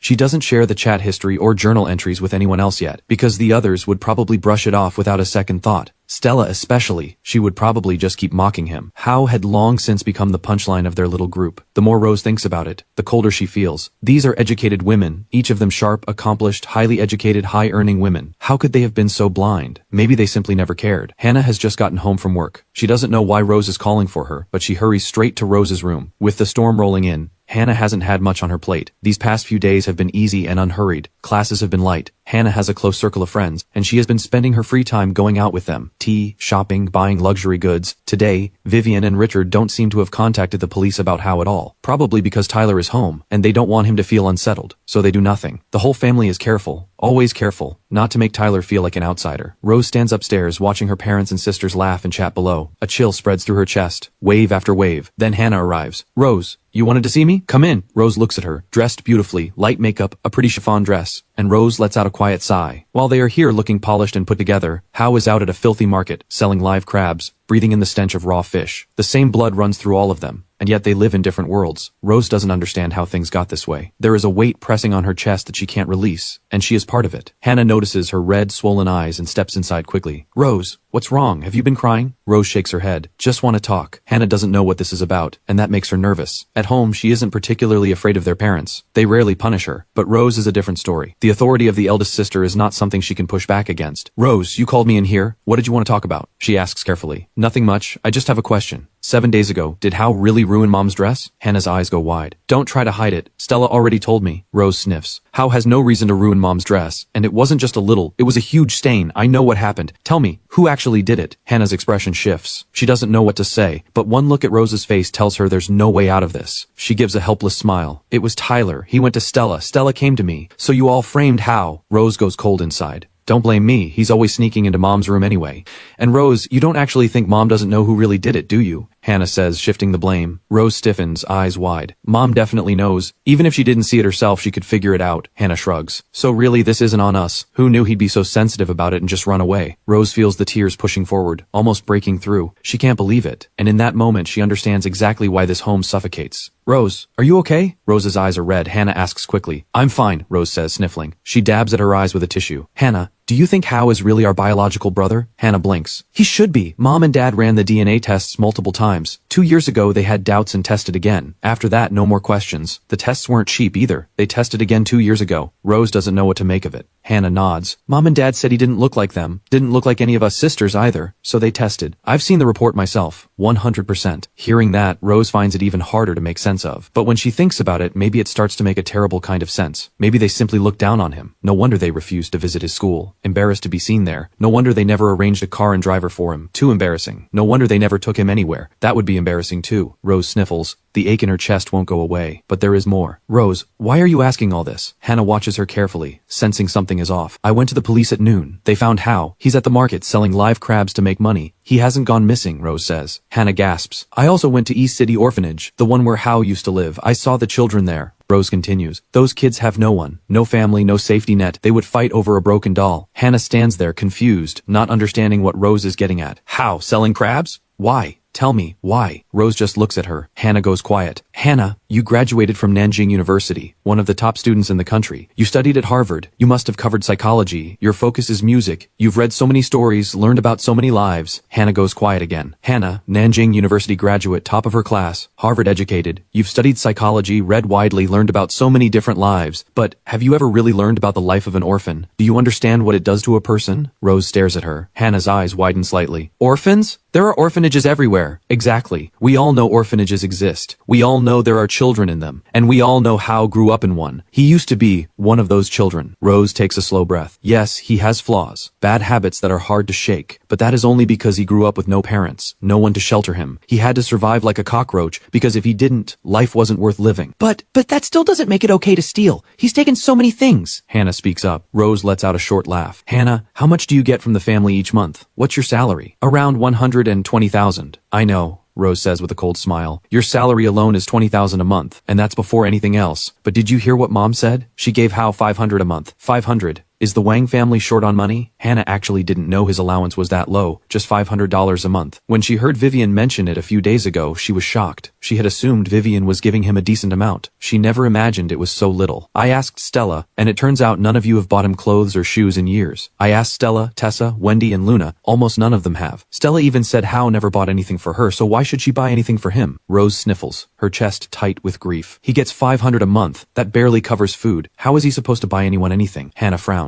Hannah, you are part of this too. Rose's voice goes sharp. Rose, I'm not sure I follow, Hannah says carefully. You don't follow, or you don't want to? Rose laughs bitterly through her tears. For 4 years, Hao was worse off in this house than he ever was in the orphanage. Do you understand that? Hannah goes still. Hannah, the first time Hao met you, what was he like? Did he ever come to your university? Rose presses on. Hannah pauses, thinking back. He came a few times. Took the bus just to find me. Once he even snuck into the classroom. He wanted to sit in on my lecture. The other students spotted him and threw him out. Rose nearly stops breathing. Did they hit him? Yes, once, I think. Rose turns it over in her mind. It was students at the school who did it. Not too serious. He had snuck in just to hear her teach, and everyone at the university assumed he was her boyfriend. It was mortifying. Rose is shaking. She hadn't known this had happened to Hannah too. Thankfully, it didn't spiral into anything worse. The students chased him off and that was the end of it. After that, he never came back to campus, Hannah continues. As she speaks, the students chased him away and that was the end of it. After that, he never came back to campus, Hannah continues. As she speaks, she glances at Rose carefully. Rose, why are you asking all this? These things, weren't they already known? Rose doesn't answer. A deep sorrow settles in her chest. She wipes at her eyes frantically, but she can't hold it back. She grabs a tissue and keeps dabbing. Hao is out there selling live crabs at the market. He must have run out of money. She pulls out another tissue and keeps wiping. Hao is selling live crabs at the market. He has no money left. He's trying to earn some. Rose sniffles and speaks. What? Hannah looks surprised. You're not going to give him money. Neither will I. Stella, Tessa, Wendy, none of them will. Mom won't. Dad is always too busy. Rose takes a slow breath. So tell me, what exactly is Hao to this family? Why did he even come here? You just said Mom and Dad ran the DNA tests multiple times. They confirmed he is our biological brother, our own flesh and blood. So what is he? What does that make him? Hannah stands frozen, eyes slightly wide. He went to Mom's room to rest. To sleep. Did you never do that? Did I never do that? Did Stella, Tessa, Wendy, Luna, or Tyler ever go to mom's room? So why is it that when he does it, everyone acts disgusted? Why is it that when he goes there, even mom and dad are repulsed? Is he even treated like a person in this house? What is he exactly? Hannah freezes, eyes wide, with no idea how to answer. The truth is, even as grown adults, they sometimes still want to sleep next to their mother. Luna especially, still in college, she sometimes needs to sleep beside Vivian when she comes home on break, just to feel safe. And Hao is younger than all of them, just 18, only 14 when they first brought him home. I spoke with the director of East City Orphanage. Some of the children there were abandoned by their parents. Others lost both parents. They have never experienced a mother's love, never met their own parents. Hao should have been lucky. He was found at 14, but he wasn't. Because none of us, including me, and not even our own parents, ever treated him like a person. Not even mom and dad treated him like a person. Why? Hannah, how did it come to this? Isn't he our own brother? Meanwhile, Hao works through more than a dozen practice exams in one sitting. Having spent 20 years as a spirit in his past life, every memory is sharp and clear. Every concept comes back to him effortlessly. The next day, just like Derek and the others, he heads back out to sell live shrimp and crabs. Sales are even better than the first day. The storm has completely passed. People are coming back outside in full force. With the first day's experience under their belts, Hao and Derek move all their remaining stock. Just over 100 pounds of live shrimp and crabs, longan, lychee, and bananas especially, are going to jump from $1 a pound to $2.50. We can rent a small warehouse at the wholesale market and stock up on 20,000 pounds. They make a killing on this round. Derek, Grace, and Lisa all trust Hao completely. They move immediately, renting a truck, locking in a warehouse for a few days, and stocking 20,000 pounds of bananas. The truck costs $1,000. The warehouse costs another $1,000 for a 7-day short-term lease. Everything else goes toward buying bananas and longan. They don't need to hire anyone. All 4 of them load the truck themselves. By the end of the day, their backs are aching. But standing in front of a warehouse packed full of bananas and longan, all 4 of them feel a surge of excitement. I checked the market. Prices are already climbing. And this is just the beginning. Once the storm damage reports come out, it's going to move even faster. The official data on the storm's impact will be released in the next few days. When it drops, the hardest hit crops will be bananas and longan trees. At that point, banana prices will shoot straight up, Hao explains. Then we wait. Right, we wait. For now, we go back to school. In 3 to 5 days, banana prices will hit their peak. That's when we sell, Hao says with a grin. Deal. All 3 of them are fired up. Hao gets back to his routine. Practice exams, physical training, more practice exams, then back to training. He is malnourished and his body needs to recover. The college entrance exam is coming fast. Every minute counts. Since there is enough reason to stay close, Hao doesn't go back to the rental room. Instead, he works it out with Derek. They all sleep in the warehouse, taking turns keeping watch through the night, driving off rats and warding off anyone who might try to steal. Each person takes a shift to guard the bananas and longan. Hannah doesn't know how she makes it out of Rose's room. Rose said so much, and at the end, she presses a medical report into Hannah's hands. None of it is what Hannah expected. I found him at the market. He looked frail, like a strong wind could knock him over. One pull and he passed out. I had to take him to the hospital. They ran a full checkup, and what they found was far beyond what I expected. Anemia, severely underweight, serious malnutrition, heart problems too. As Rose says all this, tears are circling in her eyes. The Wang family doesn't lack for anything.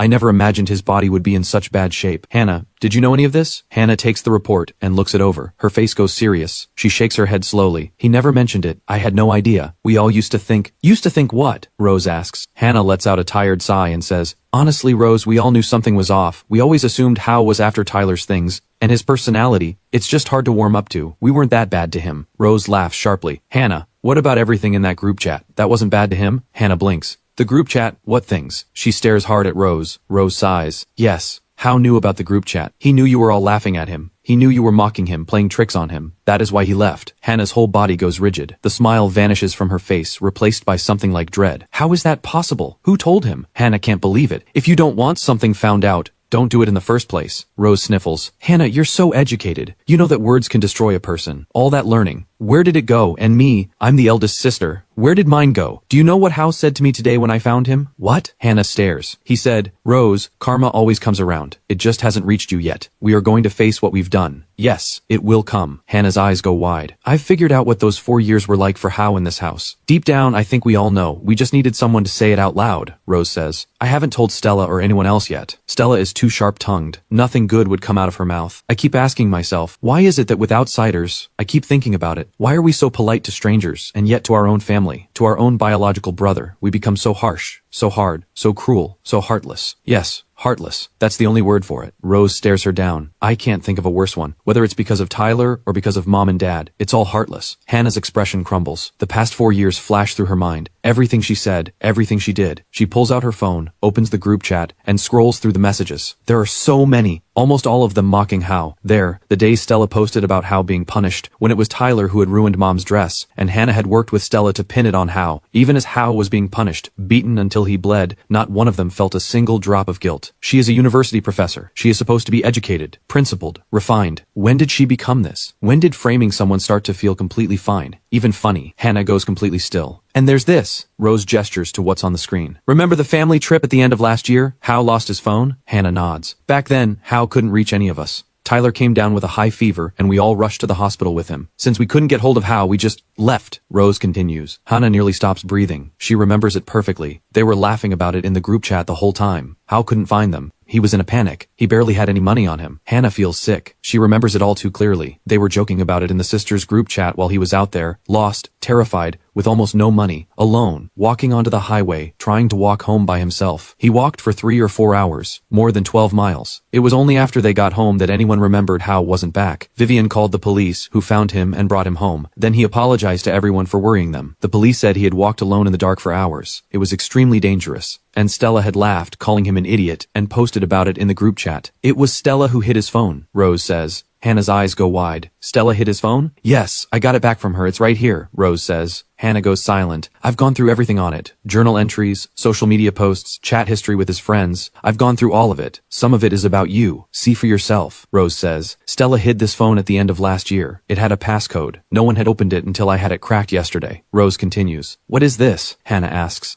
These are his chat records with his friends, and several journal entries, all about you, Rose says. Hannah freezes, then quickly looks at the screen. Grace, look, this is my second sister. Isn't she beautiful? She's just as beautiful as Rose. She graduated from Nanjing University. Now she's a music professor at Xiahai University. She even released her own albums. Look, these are her albums. They sound so good. After just one glance, Hannah goes completely still. The color drains from her face. Just one look, and Hannah can't move. Her expression shatters. Rose, what is this? She stares at Rose. There's a lot more in there. Read it properly. Rose sniffles, her eyes going red again. Hannah's fingers tremble. Suddenly she can't bring herself to look further. She already knows what it says, and she doesn't have the courage to face it. Back then, whenever Hao looked at her and the others, his eyes were full of light, full of excitement. How could they not have known? Because if they hadn't, Hao would never have snuck all the way to her university just to sit in on her class. Hannah really has released several albums, self-funded, and she has earned a quiet reputation as a musician. Somehow Hao found out about the albums and downloaded them all onto his phone to listen to in secret. Hannah had looked through his phone once before. Now hearing Rose say all this, Hannah doesn't know what to say. How? His health is bad, she finally asks Rose. Rose nods. Severe anemia, long-term malnutrition, poor cardiac circulation. The police said he's renting a room out in the low-income area on the outskirts of the city, probably to be near the market where he's selling. How does he? Hannah swallows hard. How did he even think to do that? I don't know. I had Agent Zhu look into it. Live shrimp and crabs have been selling for much higher prices these past few days. That's probably why. He needs money to survive, Rose says quietly. Hannah goes silent. It's hard to accept. The Wang family has never been short of money, and yet it has come to this. But thinking back, Vivian only ever gave him $500 a month. It's suffocating to think about. Hannah doesn't say much more. She asks Rose to send everything to her phone. It's suffocating. She says almost nothing. She asks Rose to forward the files to her phone, then leaves the room. Hannah goes back to her own room. She lies down on her bed and stares at the ceiling, her mind a complete mess. She can't think straight. The deeper she goes, the more terrifying it becomes. What have they done? Hao has been gone for days,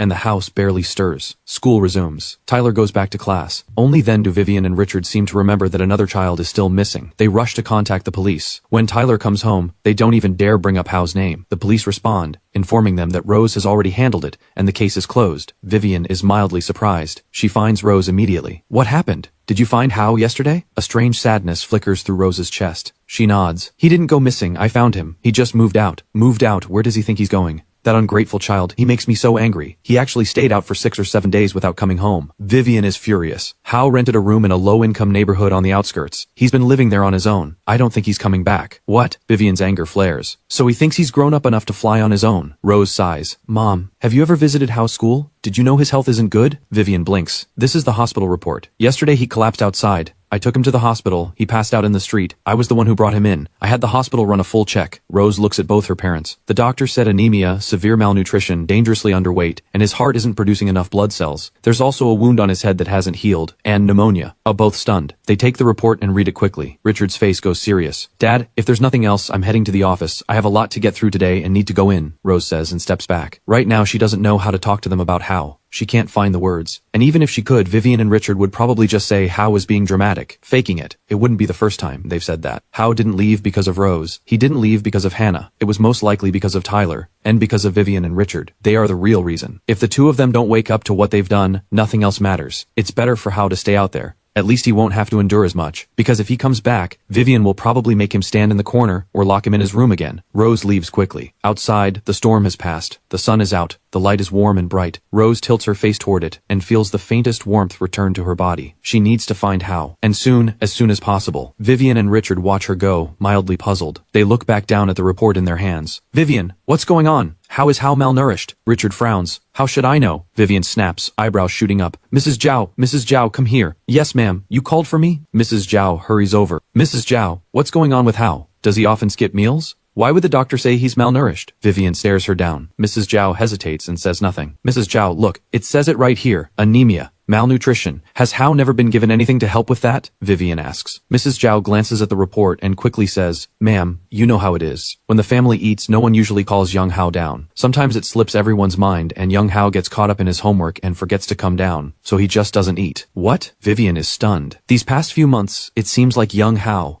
Mrs. Zhao speaks up. I think it was a few months ago. Ma'am banned young Hao from eating. After that, he never came down to eat again. Vivian tries to remember. It must have been a few months ago. Vivian's breathing quickens. She turns to Richard. He frowns, his expression dark, and calls for Mr. Li. Pull up the security footage, Vivian snaps. I want to know exactly when he stopped coming down to eat. Mrs. Zhao quickly goes to find Mr. Li. Mr. Li arrives promptly. You called for me, ma'am? Pull up the dining room security footage right now. I want to see exactly which day Hao stopped coming down for meals. Mr. Li glances between the two of them, slightly puzzled. Then he nods. Of course. Vivian's breathing is unsteady, fury burning in her eyes. That ungrateful boy, refusing to eat, absolutely out of control. No discipline whatsoever. She whips around and glares at Richard. Richard, this boy is completely hopeless. He's practically grown, and he needs someone to call him down for every meal. Can't he come down on his own? Richard says nothing. He stares at the medical records in his hands, lost in thought. The security footage is pulled up quickly. Mr. Li finds it without delay and sends it to their tablet. Vivian and Richard lean in immediately. Sir, ma'am, for the past 3 months, young Hao hasn't come down to eat once. He's been making noodles alone in the kitchen, or sneaking food from the leftovers in the fridge. Mr. Li continues. What? Vivian stares. This footage shows young Hao sneaking leftover food. It looks like it was taken past 11 at night. When he gets hungry, he sneaks downstairs. He doesn't dare turn on the lights, so the footage is a little blurry, Mr. Li explains. And there's this. He goes to the kitchen and makes stir-fried noodles himself. The leftovers he eats, they're what everyone else left behind. Vivian is stunned. Why is he eating that? Mr. Li hesitates. Mrs. Zhao would know more, but I believe Stella and Tessa didn't like eating with young Hao. They rarely called him to join them, and whenever Tyler was home, young Hao came down even less. He usually handled meals on his own. Ard at the screen, the rage in her eyes building. What is he trying to pull? Why didn't he come down? He was allowed to eat with everyone. What does Tyler have to do with it? Who told him he couldn't eat? She's furious. Mr. Li speaks carefully. I believe Ma'am once told him that he was not allowed to eat. Young Hao must have taken it to mean he was permanently banned from the table, so he simply stopped coming down. Vivian's eyes go wide. I said that? Mr. Li doesn't dare say more. He stays silent. Ma'am, this is the last footage of young Hao eating at the dining table. It looks like he dropped a piece of chicken onto the table and tried to pick it back up. And Ma'am and the young ladies erupted. They drove him away from the table. Mr. Li pulls up the clip and hands her the tablet. He never came back down after that. Vivian watches. She's taken aback. There's no audio on the security footage. No way to hear what was said. All she can see is herself and her daughters erupting in anger, loudly scolding Hao and ordering him to stand as punishment, banned from finishing his meal. Hao stands to the side, not daring to move. What did I say back then? Vivian can't quite remember. Hao stands there frozen, not daring to move. What exactly did I say? Vivian still can't remember. Mr. Li glances at Mrs. Zhao, hesitating. I can't recall. One of you tell me. Vivian's brow furrows. That day, Ma'am said if he didn't break this bad habit, he would never be allowed to eat at this table again. Young Hao was made to stand as punishment, and then he went back to his room. Mr. Lee says. Vivian is shaken. I said that? Ma'am. After that day, young Hao truly never came down again. He must have only dared to eat in the kitchen on the quiet. None of the young ladies ever called him down either. That's likely why young Hao ended up malnourished. Mrs. Zhao adds quickly. She adds one more thing. Ma'am, sir, please take young Hao to see a doctor. He's been gone for days. Vivian truly can't remember saying it. She thinks back, then lets out a cold laugh. Even so, he deserves it. Richard, come with me. Richard frowns. Go where? Where else? To the school, to find him. I want to see what he's been up to all these years. Vivian seethes. Richard frowns. Do you even know which school he goes to? If you don't know, you think I don't? Vivian snaps. This time I'm going to teach him a real lesson. If I don't, he'll be completely out of control. Vivian is already grabbing her things. Richard has no choice but to follow. Eastside High. That's the school. The worst school in the entire city. Every student here is a dead end. Not one worth anything. Vivian arrives at the gates of Eastside High and scoffs. Richard, look at this place. The worst school in the city. Every student here is useless. Not a single decent one. She glares at Richard. Look at the school your son goes to. Richard takes one look, unimpressed. Which class is he in? Go in and ask. Vivian goes inside to find the school administration. They look up when they see her, clearly surprised, and call in Hao's homeroom teacher, Ms. Lin. And you are? His relatives. Ms. Lin raises an eyebrow. Hao's relatives? That's right, where is he? Call him out, I need to see him. Vivian gets straight to the point. Ms. Lin shakes her head. I'm sorry, Hao took the day off. He's not here, he went out for something. Went out? Where? Vivian's anger flares immediately. He's out running around, I knew it. I knew he never studied, never opened a book, never showed up to class. Ms. Lin watches them frowning. I don't know where he went either. I can't reach him right now. Try coming back tomorrow. Did he come to class yesterday? Vivian demands. He did, but he's off today. Exactly what relation are you to him? Ms. Lin is clearly curious. Vivian doesn't want to explain. Let's go. We're going to the police. She just feels humiliated. She walks out with Richard.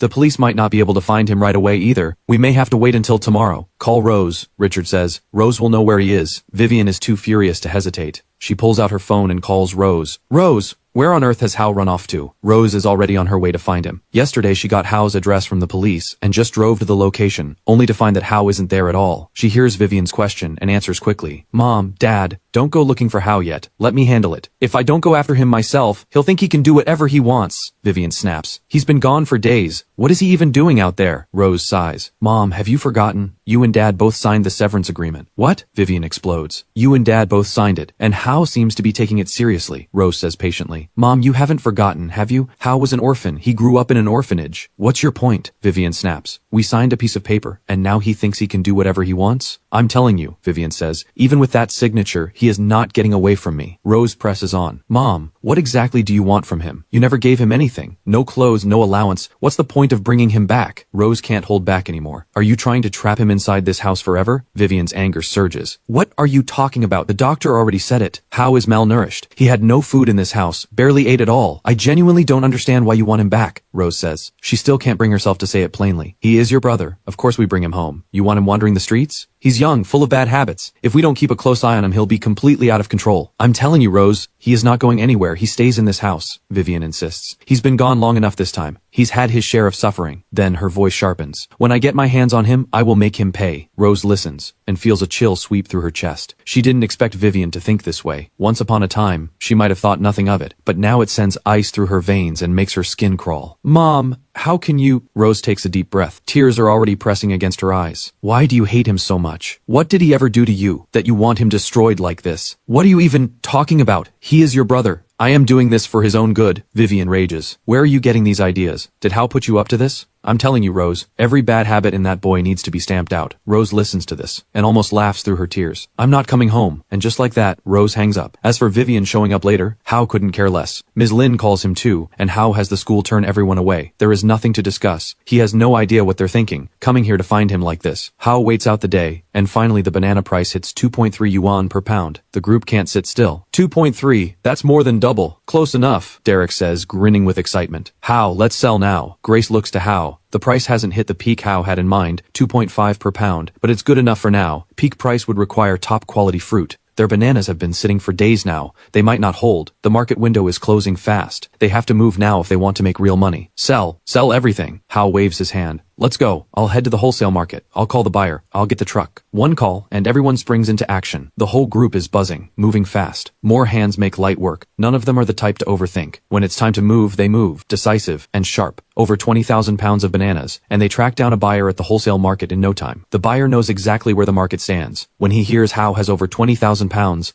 He sends a 30-foot truck over immediately. Hey, didn't you buy these bananas 5 days ago? The buyer seems to remember this batch. Back then, Hao and the others came to the wholesale market to buy in bulk, going from seller to seller. They were in school uniforms, young, hard to miss in a market like this. That's right, we bought them 5 days ago. We've kept them here the whole time, don't worry. We watered them every day. They're in perfect condition, Hao says with a smile. The buyer hears this and immediately gives them a thumbs up, full of admiration. Impressive. You kids are something else. Derek, Grace, and the others burst out laughing. Because of this deal, their names start spreading quietly through the wholesale market. A few high schoolers doing business, pulling in tens of thousands overnight. That kind of thing almost never happens. So the buyer, along with everyone else, including the one who rented them the storage space, can't help but respect them. Selling the bananas is simple enough. Crate by crate, they carry everything out. This run, they stockpiled 23,000 pounds of bananas and over 1,000 pounds of longan fruit, more than enough to rake in a serious profit. When all the bananas and longan are sold out, the group stares at the cash in their hands, barely able to contain themselves. We did it. We actually made it. We made real money. The college exam fees are covered. Let's grab some food and celebrate. Hao, you did the most. Take a bigger cut. Lisa laughs. Hao shakes his head, smiling. No need. I'm not short on cash. We split by what we put in. Fair is fair. Hao, Lisa's right. Derek laughs. Without you this time, none of us would have made this much. Take a bigger share. Grace grins. Exactly. Hao, we all want to give you 10% of our profits. Keep the rest, and we're more than happy. Hao laughs out loud. I already put in over 10,000 yuan. Way more than any of you. Stop overthinking it. Take what's yours. The others stop pushing and just laugh. So what's next, Hao? What do we do next time? We've got capital now, Hao says with a smile. There will definitely be a next time. But first, we study hard. The college exam is coming. We can't afford to slip. Hao, of course, has plenty of ways to make money. There are plenty of things worth investing in. Bitcoin is the priority, but Hao knows exactly what he's dealing with. The market is clearly being manipulated. He won't put all his eggs in one basket. Real businesses, online stores, mobile gaming, real estate, real businesses, online stores, mobile gaming, real estate, and news media, a news aggregator app. Investing in a mobile gaming startup. It's the year 2013 and real estate is rising fast. With the rapid spread of smartphones, games are flooding onto mobile. This is one of the biggest boom years for mobile gaming. Countless developers are raking in fortunes. Hao is still in high school. He doesn't know software well enough to build a game himself, but he can make money in the stock market, and not just Bitcoin. Once he has a real pile of capital, he can invest in larger ventures and build businesses of his own. For now, Hao keeps all of this to himself. He doesn't tell Derek or Grace any of it. He doesn't want to distract them before the exam. Once he has enough money, he spends 2,000 yuan on a laptop. He signs up for a crypto exchange, opens a brokerage account,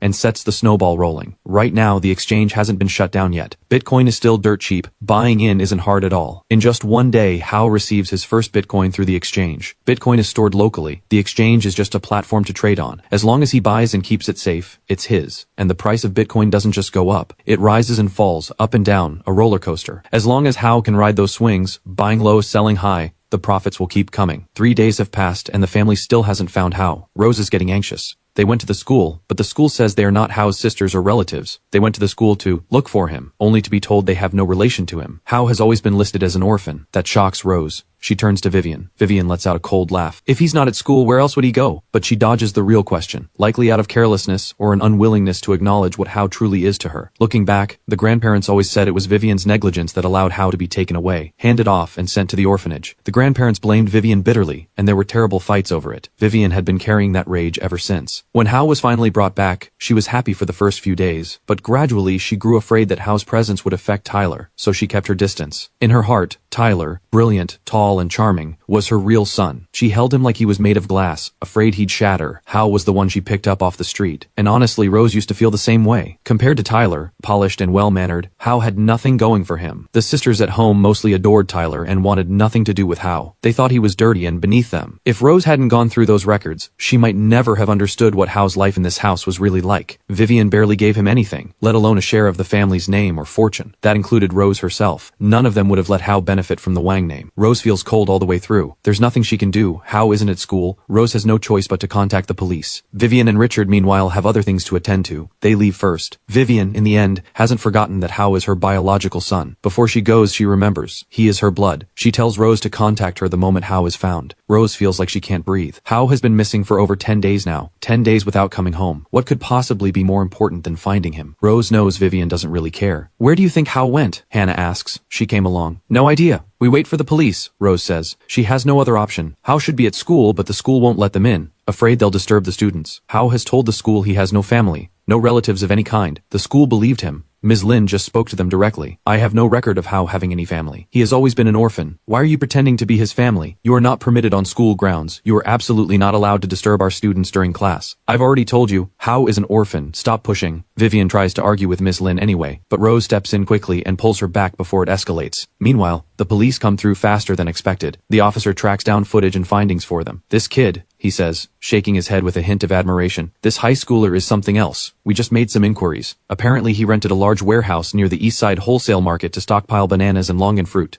He and his friends have been watching over the goods personally, keeping guard over all of it. Longan prices spiked over the last few days. They made a serious amount, tens of thousands of yuan. Tens of thousands? Hannah is stunned. The officer nods. That's right, several sellers over there confirmed it. He bought the bananas at 1 yuan per pound. After the storm, he sold them for over 2 yuan. He must have seen the storm coming, predicted the price would jump, and moved fast to buy in bulk. Rose asks, have they just finished selling everything? The bananas and longan? They're on their way back to school right now. Wait at the school gate. You should be able to catch him, the officer says. Thank you, Rose says. The officer waves it off and leaves. Rose, Hao's instincts are sharp. He actually stockpiled bananas to make money. Is what the police said really true? Hannah asks. The police confirmed it. It's almost certainly accurate, Rose says. By the way, did you look through those records? I haven't. Hannah shifts uneasily. I'll get to them in a few days. There's just so much in there. Hannah, you already know, don't you? Rose looks at her steadily. Hannah freezes. He used to look up to you, really admired you, didn't he? Rose already knows the answer. After all, Hao used to sneak into Hannah's music classes and proudly introduced her to his friends. He used to fawn over her like a puppy, worshipping her, adoring her. Back then, Hannah only found it irritating and suffocating. She can't bring herself to read through the chat history because she's afraid of what she'll find. Regardless, Hao is our brother, our blood. Rose looks at her and speaks plainly. Stella, Tessa, Wendy, Luna, I'll deal with them later. You are his second oldest sister. You should understand what that means. And read it. Rose gives her a hard look. Today has been a big payday. Hao, Derek, and the others are in high spirits.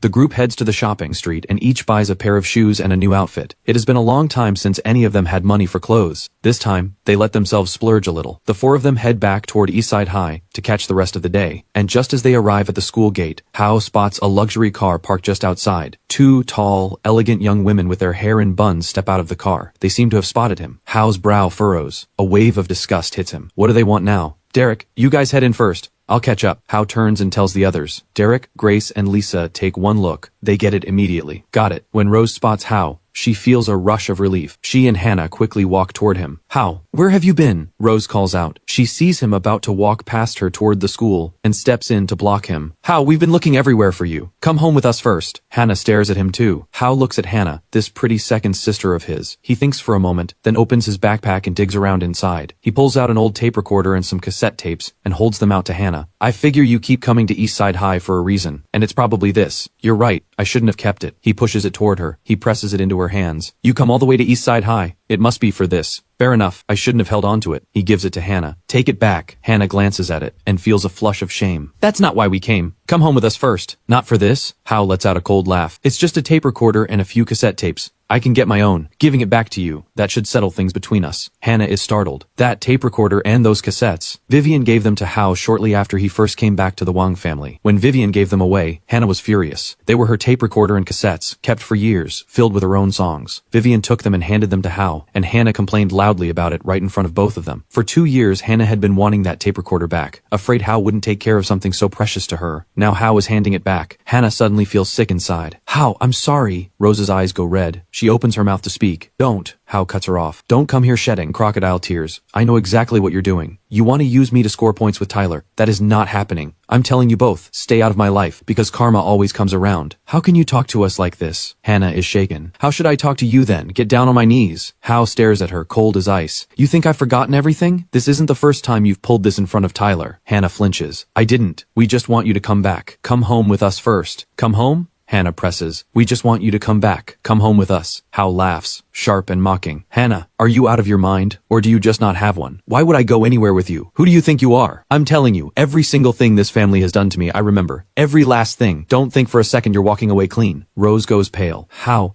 we really are just here to bring you home.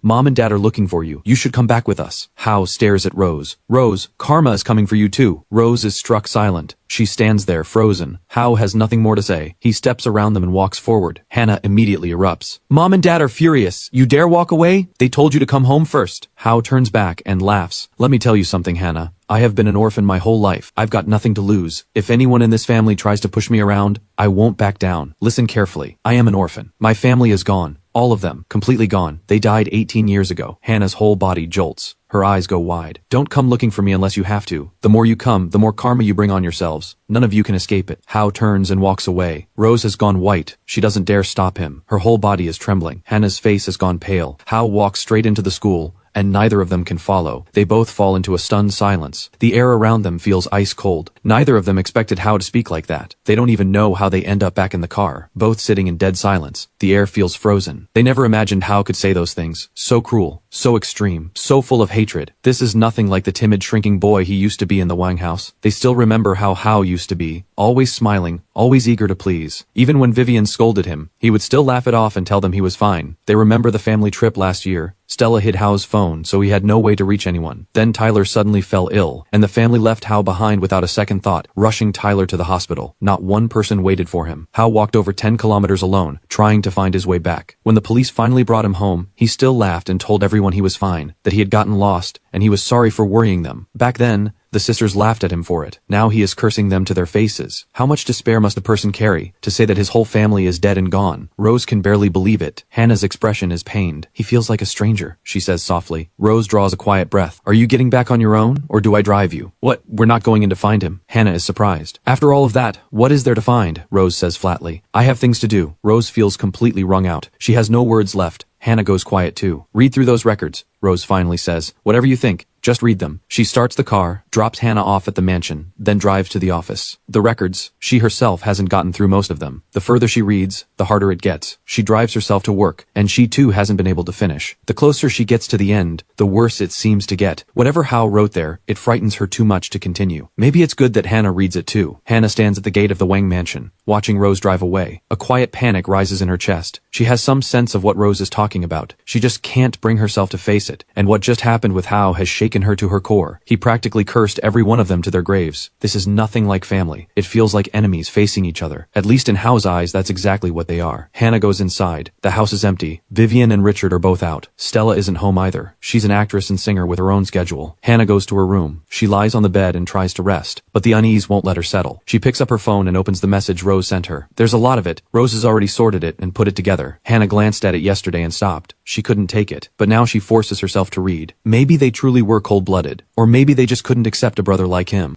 Then she reads, My music teacher, Hannah has released music albums. Derek, I'm sending them to you. Listen, these are songs Hannah wrote herself. There's one she wrote for her family. Hannah knows that song. It's called Safe Harbor. The lyrics speak of home as the only shelter, warm and gentle. The world is wide, but home is small. Love is the only thing that truly marks us. She wrote it at 19, a song about family. The world is wide, but home is small. Love is the only thing that truly marks us. She wrote it at 19. She released it as a tribute to family, and it barely made a ripple. She has no idea how Hao found it, or why he shared it with his friends. She keeps reading. Hannah likes glutinous rice balls. Hannah likes collecting postcards. Hannah likes pretty dresses. Hannah also likes cake. Today I mopped the floors, and the floor got too slippery. Hannah almost slipped. I feel absolutely terrible. That last entry, followed by several crying emojis. Hannah pauses. She remembers this. Hao had volunteered to help the housekeeper that day, mopped his way all the way into the living room. She came downstairs, foot slipped on the wet floor, nearly fell, went pale with the shock. When Hannah saw it was Hao's doing, she erupted. She called him over and tore into him. You love mopping so much? Then mop the entire mansion, every floor top to bottom. If it's not spotless, you don't get to rest. It was just venting, words said in anger, but Hao took it literally. She left for school without another thought. About 5 or 6 days later, Tessa sent a video to the group chat. Hao had actually mopped the entire mansion. Tessa and Wendy mocked him for it, said he must be trying to suck up to Vivian and Richard. The sisters all looked down on him for it. Apparently, after finishing, Hao was pale and drenched in sweat. He could barely do anything but lie down. He went to sleep without eating. Back then, Hannah didn't give it a second thought. She thought he deserved it. She couldn't even be bothered to tell Tessa and Wendy it was her idea. Hannah draws a slow breath now. Her face is white. She keeps reading. Hannah's car is so beautiful. She keeps reading. Hannah's car is so beautiful. I think it's called a Porsche. Attached to the message are a few photos. The angles are odd, most taken from upstairs, far away from the car. He didn't dare get close. Hannah drove out to class. Hannah drove home. Hannah's car got muddy. Hannah told Rose the car is hard to drive and she wants a new one. Hannah got into a scrape. She scratched another car. There is so much more. Hannah can barely breathe. She knows Hao loved that car. Whenever he used to see it, he would creep over and reach out, just wanting to touch it. But the moment Hannah saw him, she exploded. She went straight at him. "Don't you dare touch my car. I will hurt you. Don't touch my car. You're filthy. You are absolutely filthy. You touch it and I'll cut your hands off." She still remembers the time Hao saw her car sitting in the courtyard, covered in mud and fallen leaves. He looked it over, then went and got a bucket of water and washed it for her. By the time he finished, Hannah had just come home, and she erupted. Without a word, she walked straight over and slapped him across the face, hard. The threat about cutting his hands off, that was the moment she said it. After the slap, Hao looked terrified. He went completely pale. The bucket dropped from his hands. He stood there covering his cheek, trembling. I'm sorry, Hannah. I didn't mean to.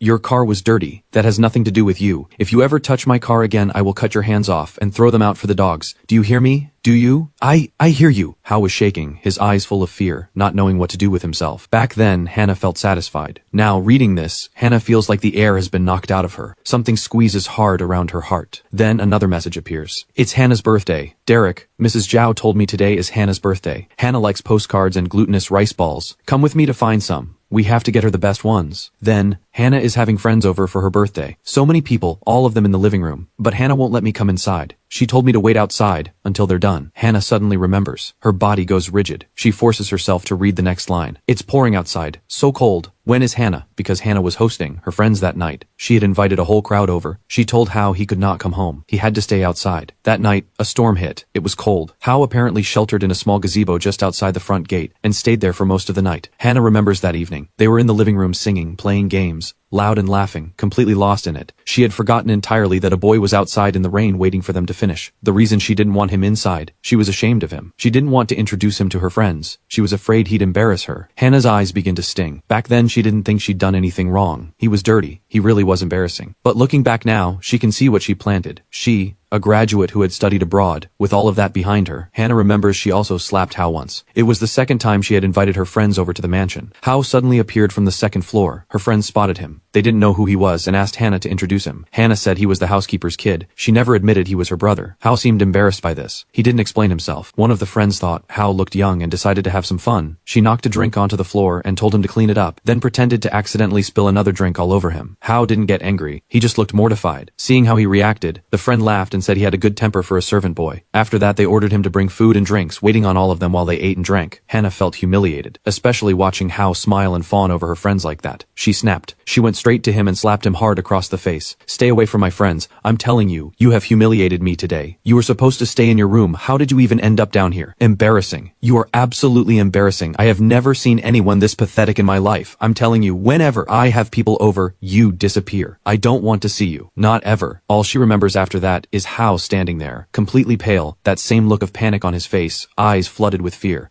I'm sorry, he said, terrified. "Don't ever show up at my school again. I never want to see you. Don't touch my car. You can't afford to replace it. Don't let my friends see you again. Get out of my sight." Hannah walked back to her room feeling completely satisfied. She left Hao standing there, terrified. From that moment on, he never went to her school again, never slipped into her classes, never touched her car. He only dared to watch from a distance and take photos from far away. Every one of those photos was taken from far away, full of longing. And when she had friends over, needless to say, Hao never went near them again. "My family has been gone for a long time. They died 18 years ago." Those words echo back to her. Hannah trembles. She can't keep reading. Panic floods through her. It feels like something is squeezing her from the inside. She calls Rose. "Rose, I read part of it. Is yours like this too?" Rose seems busy. She pauses briefly before answering. "Yeah, Rose, this can't be my fault. It's because of him." Hannah is shaking, barely able to finish the sentence. She wants to make excuses. "Because of him what?" Rose says flatly. "Because he used to be an orphan. Because he used to survive like a cockroach, scraping food out of the gutter, or because he was never good enough to be our brother, and always will be just an orphan." Hannah is stunned. "Rose, I never thought that. You saw how dirty he was." "Hannah, his family really is gone. That includes you and me. We're dead to him too." Hannah jolts. Rose isn't wrong. We're dead to him. And honestly, Hannah can't find fault with it. He is an orphan. He always has been. "I'll send you my records too. Take a look," Rose continues. "I had no idea how much he looked up to you, how much he looked up to me. He must have admired you deeply." Rose goes on. "You said he used to sneak into your classes without telling you, and got thrown out by your students. You said he tracked down your music and shared it with his friends. Hannah, you were once his pride, someone he worshipped with everything he had. But sadly, you're dead too. In his heart, we are all dead." Meanwhile, Hao has been buying Bitcoin at 1 yuan per coin and selling at 160 yuan per coin. At the current Bitcoin price, roughly 1.2 million yuan total market value. Within just one day, Bitcoin jumps from $20 to $25. That's a 25% surge. With 200 coins, his final selling price comes out to 32,000 yuan. That single move nets him 7 to 8,000 yuan. Now Bitcoin is sliding back down, expected to fall to around $21. When it does, Hao will buy the dip again. Making money with Bitcoin is straightforward. It snowballs, growing bigger and bigger. As long as he stays disciplined and doesn't get sucked in, he can build up enough capital to start something real. Once he has money, the opportunities keep opening up. Real estate, the tech industry, brick-and-mortar businesses. Hao knows exactly how powerful the Wang family is. Rose alone controls a cosmetics company worth over 10 billion yuan, a publicly listed company, and Richard's jewelry business is worth just as much, valued in the hundreds of billions, not counting the rest of the family's holdings. No ordinary family comes close. So for Hao to catch up to them, it will take tremendous effort, and Hao knows full well how dangerous Tyler is. He is far more than just a high school student. His grades are exceptional, his mind is razor sharp, his thinking runs deep. No ordinary person comes close to him. In his past life, Hao spent 20 years in spirit form, and never once encountered someone as dangerous as Tyler. Once Tyler took control of the family business, he drove several of the sisters to their deaths, seized total power, and ran the company with an iron fist, turning it into a trillion-dollar empire. Hao will not underestimate this opponent. Rose appears to feel guilty, but Hao knows that means nothing. Rose has never seen that Tyler is the real problem. Tyler is terrifying. Rose has tried to frame him multiple times, but always with others, rarely acting alone. She understands clearly, if she gets caught framing him too often, it will turn people against her, so she keeps it rare. Tyler, meanwhile, knows exactly where his advantage lies. As long as Hao looks bad enough, Tyler doesn't even need to act. Hao won't threaten his position. All Tyler has to do is study hard, perform well, stay in Vivian's good graces, and no one can touch him. All 6 sisters still adore him, still feel sorry for him. Even if Hao returned home, they would still see Tyler as the one they love most. Study hard, win Vivian over, and no one will ever force him out. All 6 sisters would still take his side. Even with Hao back, they would still think Tyler is the best of them all. So going after Tyler right now is not realistic. Hao no longer wants anything to do with the Wang family, but if he can humiliate them along the way, he will enjoy every second of it. For now, the plan is simple: make enough money, and push his college exam score as high as it can go. He wants to become the top scorer on the college entrance exam. In his past life, Tyler was the top science scorer in the city, placing in the top 30 overall. Hao holds himself to a higher standard. This time around, he will take that top science title and place in the top 20 overall. Once he reaches that, he can get into the university he wants and take the next step toward building something of his own. It won't be easy, but that's fine. He remembers the exam questions from his past life. Even if some memories are blurry, grinding through practice problems will fill the gaps. Back at his place, Hao watches Bitcoin begin to slide again, and sets his next buy plan in motion. He now has over 30,000 yuan in hand. Next time, he can buy in heavier. Bitcoin moves fast, sometimes crashing hard, sometimes spiking sharply. As long as he stays calm, he can handle it. Once he's done with all of this, Hao slings his backpack over his shoulder and heads to school without a care. But the moment he reaches the school gate, 2 familiar cars are parked out front. Hao's brow tightens. Rose, Vivian, and Richard all step out. 2 bodyguards trail behind them. "Hao!" Rose calls out. Hao doesn't even glance at them. He walks straight past. He heads for the school entrance. "Hao, stop right there. You get more out of control every day. You can't even greet us?" Vivian sees that Hao is ignoring her completely. Vivian sees Hao paying her no attention whatsoever, and erupts with fury, but Hao walks on as if he heard nothing. He keeps moving. "Lu, stop him," Vivian snaps. "Yes, ma'am." The bodyguard steps in front of Hao, cutting him off. Hao has nowhere to go. He turns and stares at Vivian and the others, his expression like he swallowed something rotten. Rose blinks, her eyes instantly going red. How dare you call your sister by her full name? Where have you been these past 2 weeks?" Vivian is already furious, and walks straight at Hao. Hao sees her hand coming, and doesn't hesitate for a single second. He drops his backpack, reaches in, and pulls out a knife, in one clean motion. "Hao, what are you doing?" Richard and Rose are both stunned. They rush toward him. "I don't know what you think you're doing here, but the way you're looking at me, it's not good." Hao grips the knife, eyes locked on all 3 of them. "Let me be clear, my life is worth nothing. If I die, I die. But you 3 had better not think you'll walk away clean either. 1 life for 3, I'll take that trade." "You dare!" Vivian explodes. "I dare plenty," Hao says coldly. "You make a move, I make a move." Vivian stares at the knife in Hao's hand, and goes completely still. She can't believe it. She had fully intended to come over and slap him, just to put him in his place. The bodyguard had blocked Hao so he couldn't leave, but no one expected Hao to pull out a knife and point it directly at her. Vivian's fury comes roaring back. "Hao, you treat me like this? You treat your own mother like this? Do I deserve this from you? What kind of person are you?" Hao spits on the ground, furious. "I have nothing to say to any of you. You need to leave, now." Vivian's rage explodes. "You ungrateful little... How dare you speak to me like this? You have no manners whatsoever." "No manners? Fine, I'm an orphan. My entire family, over a dozen people, all died 18 years ago. Who do you think you are, pretending to be my mother?" Hao fires back. "You need to walk away right now. I have no connection to any of you." How dare you talk like this? I am your father," Richard snaps, his anger finally breaking. Hao looks at Richard, and laughs. He reaches into his backpack and pulls out several sheets of paper and holds them out. Take a good look, Mr. Wang. I suggest you think carefully about what you've done. I'm not going to drag up everything from the past. You signed it yourselves. Are you going to pretend you didn't? Richard stares at the papers in Hao's hand and goes rigid with shock. I don't care why you came to Eastside High, but you had better stop coming here to disturb me. I have no connection to you. None whatsoever. Not to a single person in this family. Vivian's fury turns ice cold. You ungrateful child. You are going to be the death of me. Is that what you want? Vivian is seething, teeth clenched. If I could make you drop dead with rage, wouldn't that be something? Hao shoots back. Let me tell you all something. If any of you try to push me around, if you send your bodyguards to block me again,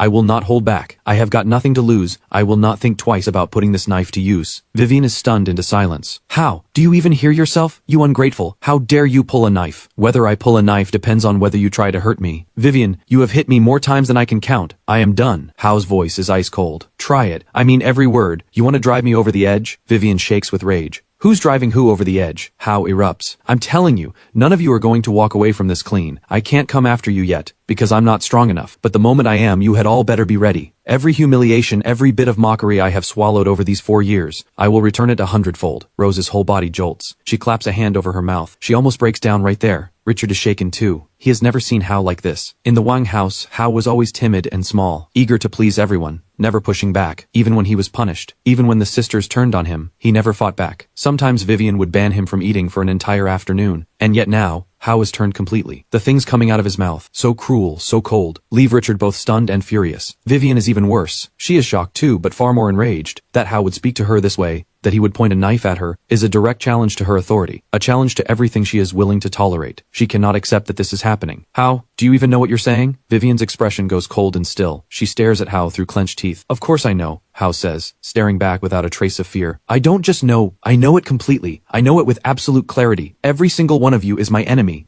Every single one of you is my enemy. Every humiliation, every cruel joke I've endured these past 4 years, it all traces back to you, Vivian. You won't get away with this. Karma always comes around. I can't make you pay right now, but one day someone will. Richard can't hold back any longer. He explodes with rage. He storms forward, hand swinging toward Hao's face, but Hao raises the knife. Richard freezes. I know exactly what you want to do, Hao says, eyes locked on Richard. But those days are over. I won't take it anymore. If you dare, I have no problem burning it all down. Richard slowly pulls his hand back. His expression turns to ice. Hao, you think you've got wings now? Think you can fly solo? Ha! So what if I do? What exactly have I ever gotten from this family? Don't kid yourself, Richard. In this house I couldn't even get a meal. Hao watches Richard lower his hand. A bitter laugh escapes him. Richard suddenly remembers that Hao never came downstairs to eat. Richard goes still. Of course, Hao continues. I do owe you. A few pounds of flesh and years of living expenses. Don't worry. I'll pay it all back. As for the flesh, if you want it back, I can go to the hospital and have a doctor cut it off for you. Another bitter laugh. But if you think you can keep humiliating me, mocking me, playing games with me, then what you're going to get is bloodshed. Have you lost your mind? I'm your mother. Vivian erupts. Get out of here with that. Don't flatter yourself. Hao shoots back. You're the worst one in this entire family. Vivian is shaking with fury. She lunges forward, ready to unleash on him, but Rose quickly steps in and blocks her. Get lost, Hao says, dismissive. Don't think I don't see it. You are the worst person in this family. I'm your mother. Please. What a joke. Vivian is livid. She's about to tear into him when Rose cuts in. Stop, Mom. Just stop. Then to Hao. Put the knife away. Hao glances at Rose and smirks. Coming in for the save? You always did know how to play the moment, Rose. Never saw you do it before, though. Rose flinches. Fine, I'm not going to argue with any of you. Wherever you came from, go back there. What a joke this family is. Hao spits, grabs his backpack off the ground, and turns to leave. A bodyguard steps forward to block him. As Hao walks into the school, he glances back one more time. He blinks slowly, a mocking smile tugging at the corner of his mouth. Then he disappears inside. He makes me so furious. That ungrateful little... Back in the car, Vivian is still seething. Richard's eyes burn with fury too. Hao's words were unforgivable. He even called them by their first names. That alone is enough to make Richard's blood boil. Richard, that son of yours is done. Finished. He's become a complete waste, Vivian snaps. Disloyal, ungrateful, unfilial, and he had the nerve to pull a knife. He's a complete disgrace. Richard says nothing, fury simmering inside. I'm cutting off his allowance. Let him come crawling back. He thinks he's grown. Thinks he can fly on his own? I'll show him that's impossible. Burning with rage. Richard actually pauses. He goes cold. A quiet, bitter laugh. Cut his allowance? That's 500 a month, Vivian snaps. I'm not giving him a single cent. Let's see where that gets him. This is an unforgivable betrayal. So not only am I cutting his allowance, but if he refuses to admit he's wrong, I will not allow him to eat. I'm canceling his transit card, cutting off every single resource. I want him to know clearly, without the Wang family, he is nothing. She keeps going, her voice tightening with every word. I want to see how he comes crawling back. Rose sits quietly in the back seat, listening. Her heart sinks. Vivian has no idea that Hao has already made tens of thousands in just the past few days. Hannah, Stella, Tessa, Wendy, Luna. Tell all of them. Nobody gives Hao a single cent. I want to see what he does without money. How does he survive out there? Vivian snaps, turning around. Rose speaks up quietly. Mom, none of us have ever given Hao money. Stella, Tessa, Wendy, Luna, they all can't stand him. They won't give him anything. Good. Vivian looks slightly satisfied. Then her eyes narrow. Then where has his money been coming from? He must be stealing from us. Call Mrs. Zhao and Mr. Li. Find out if anything's missing. If it is, he'll regret it. Rose hesitates. Mom, if Hao really did take something, what do you think I'll do? I'll make him pay, Vivian says through gritted teeth.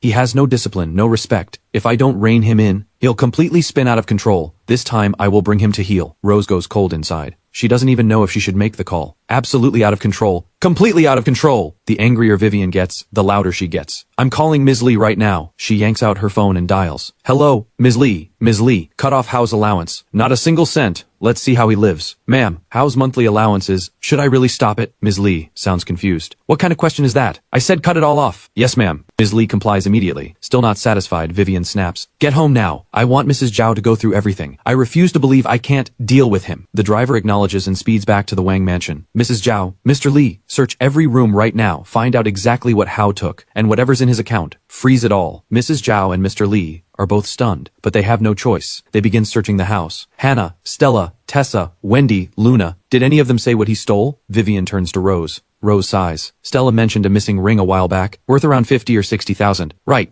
This is infuriating, Vivian snaps. Mr. Li, pull up the security footage of him stealing. I want evidence to hand over to the police. Rose is shocked. Richard is stunned too. Vivian, what are you doing? Vivian snaps. If we don't handle it this way, he'll keep pulling knives on us. If we don't deal with him now, he'll only get worse. We can't go to the police. If he's found guilty, Hao goes to prison. Rose rushes to stop her. Mom, even if Hao was out of line today, you can't do this. Vivian fires back. Even if Hao was out of line today, you still can't do this. Vivian rages. Did you see what he did to us today? That ungrateful. He pulled a knife on his own mother. How can I just let that go? Richard cuts in. Either way, we're not taking this to the police. This is a family matter. But pull up that footage. I want proof he's been stealing. Let's see where he thinks he can go. Vivian seethes. Richard nods and agrees. He gives Mr. Li the order. Hao has pushed them both to the edge, pulling a knife on his own parents. Richard feels his authority has been seriously challenged. If he doesn't put Hao in his place, this anger will never leave him. He wants to see how someone who's been stealing from his own family can talk about standing on his own or flying solo. Rose watches them both and feels nothing but heartbreak. Meanwhile, Mr. Li gets to work immediately. He heads to the security room to pull up the footage. The house is large, and for security reasons, there are cameras both inside and outside every room. It's one of the most advanced surveillance systems in the world. No one can access it without authorization from two people. Now with that clearance granted, Mr. Li quickly finds the footage, but after reviewing it, he looks troubled. Sir, ma'am, we found no footage of young Hao stealing anything. We did find footage of him sneaking downstairs late at night to grab food. What? No footage? How is there no footage? Vivian stares at Mr. Li. Ma'am, to protect privacy, there are fewer cameras indoors than outdoors. Young Hao did go into your room a few times, but he didn't take anything valuable. Just clothing, Mr. Li says. You may want to check if any valuables are missing. Vivian instantly explodes with fury. I knew he was stealing. Richard also wants to see what Hao took. The sheer audacity of it. He nods immediately. They follow Vivian back to check their belongings. The Wang family is in the jewelry business. There's quite a collection at home. In Vivian and Richard's cabinets, there is no shortage of jewelry and accessories. Vivian and Richard go through the inventory. They pause. Nothing is missing. I don't believe it. Bring me the inventory list. They go through it again quickly, item by item. Every piece of jewelry, every necklace, all accounted for. Vivian clenches her jaw. Then who did he steal from? Something clicks. She looks up at Rose. Rose, go tell Hannah, Stella, Tessa, Wendy, and Luna. Find out if anyone's missing something. I want to know exactly how much Hao has taken from this family. Rose feels even more hollow inside. She steadies herself. Stella mentioned, a ring worth about 30,000 went missing. Tessa and the others haven't reported anything. Vivian stares at her. What about you? Rose shakes her head. Nothing from me. And Mom, Stella's missing ring doesn't prove Hao took it. She could have lost it somewhere. Besides, yesterday the police looked into the situation. How? It seems Hao made quite a lot of money during the storm these past few days. Rose hesitates then. Says it anyway. How did he make money? Vivian, unable to find any hard evidence, is growing more frustrated by the second. He was reselling live shrimp and crabs at the market. Still no evidence. Vivian's embarrassment is turning into rage. He was reselling live shrimp and crabs at the market. Apparently he bought them ahead of the storm, then sold them after prices jumped.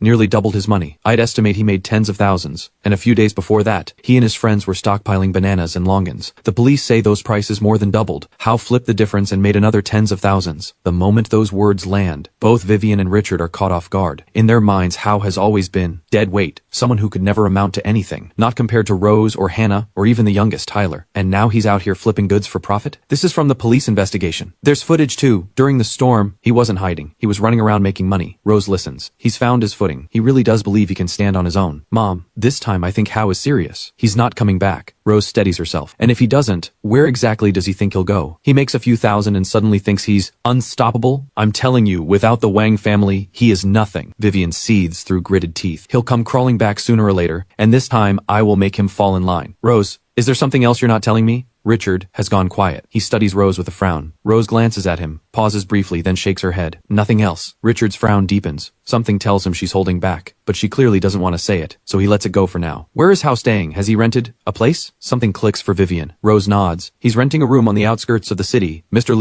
Lee, Vivian calls out sharply. Yes, ma'am? Mr. Lee steps forward. Vivian snaps. Take Ms. Lee and the others to that rental. Contact the police. Find wherever Hao is staying. I want him to have no roof over his head. Mr. Lee looks uneasy. He glances at Richard. Richard hesitates too. Mr. Lee speaks up carefully. Ma'am, young Hao, he pauses, choosing his words. Young Hao's college entrance exam is in 2 months. If he has nowhere to live, it could affect his exam. Is that really the right call? The college exam? What is he going to do at the college exam? He's useless. What school would even take him? I want him to regret this. Mr. Lee quickly looks to Richard. Richard says nothing. He clearly sides with Vivian. Mr. Lee thinks for a moment, then lets out a quiet sigh. Sir, ma'am, Miss Rose, you may not know this, but young Hao's grades are actually quite strong. Possibly on par with young Tyler. The moment that lands, all three are caught off guard. Rose stares at him. Mr. Lee, you know his grades? Miss Rose, ever since Hao started high school, he's worked incredibly hard. His grades have been outstanding. He's one of the top students at Eastside High, ranking in the top 200 across the entire city. No one ever thought to ask him. Mr. Lee sighs. Rose stares in disbelief. Since when? Since when? Since sophomore year, Mr. Lee continues. Rose doesn't wait another second. She's already moving toward the door. Rose, where are you going? To his school. She can barely breathe. She can't stay in this house a moment longer. She's out the door and in the car. Vivian and Richard never expected Hao's grades to be this good. They're both thrown. Mr. Lee, is this actually true? Hao broke into the city's top 200, and the past month he may have climbed even higher? If you don't believe me, go check with Eastside High. Young Hao's scores have consistently been very strong, Mr. Lee says. Let's go find out. Vivian refuses to believe it. She pulls Richard out the door. The driver pulls up quickly and drives them to Eastside High. Rose is already there. The principal eyes the three of them with suspicion. Vivian speaks first. Never mind who we are. I want to know how Hao is doing academically. Hao? He's one of the most outstanding students we have at Eastside High. However, with the college exam approaching, we're not at liberty to share specifics. Vivian snaps. What do you mean not at liberty? It's just a grade score. What is there to hide? The principal frowns. What are you hiding? Who are you people? Why do you want his grades? I'm his mother. The principal is stunned. Hao has parents? He's always been listed as an orphan. I thought he grew up in an orphanage. The principal looks them over. The expensive clothes, the jewelry. Nothing about them looks ordinary. The contrast makes it even more puzzling. You're dressed like this, and you're claiming to be Hao's family? That can't be right. Hao used to come to school without even a proper winter coat, wearing nothing but his uniform every single day. We heard he was going hungry. Teachers started inviting him to eat at their homes. Ms. Lin did it more than once. He went to her home for meals. Rose goes pale. The principal nods. Hao is an excellent student, truly gifted, but he's been living in poverty, as an orphan. Once the teachers found out, they all felt terrible for him. They took turns having him over for meals. If you really are his family, dressed the way you are, why was he going hungry? You must be imposters. Rose and Vivian say nothing. His exam is right around the corner. I will not allow anything to disturb him. And he told me himself, he has no family. He said his family all died 18 years ago. Do not come to this school looking for him. The principal sees them go silent, and his expression hardens. Vivian snaps, if you don't tell me what I want to know, I'll get the police involved. Then go ahead. The principal has already made up his mind. These people are imposters. He's done with them. Vivian is furious. She storms out and calls the police. For a family like the Wangs, that's easy enough, and within minutes, a few officers arrive to sort things out. The officers confirm, Hao's grades are exceptional, top of Eastside High, genuinely outstanding. The only concern is his health. He's thin and frail, collapsing from anemia so often that the teachers worry about him. His scores already put him in the city's top 200. On a good day, he could top the entire college entrance exam. He's one of Eastside High's most carefully developed students.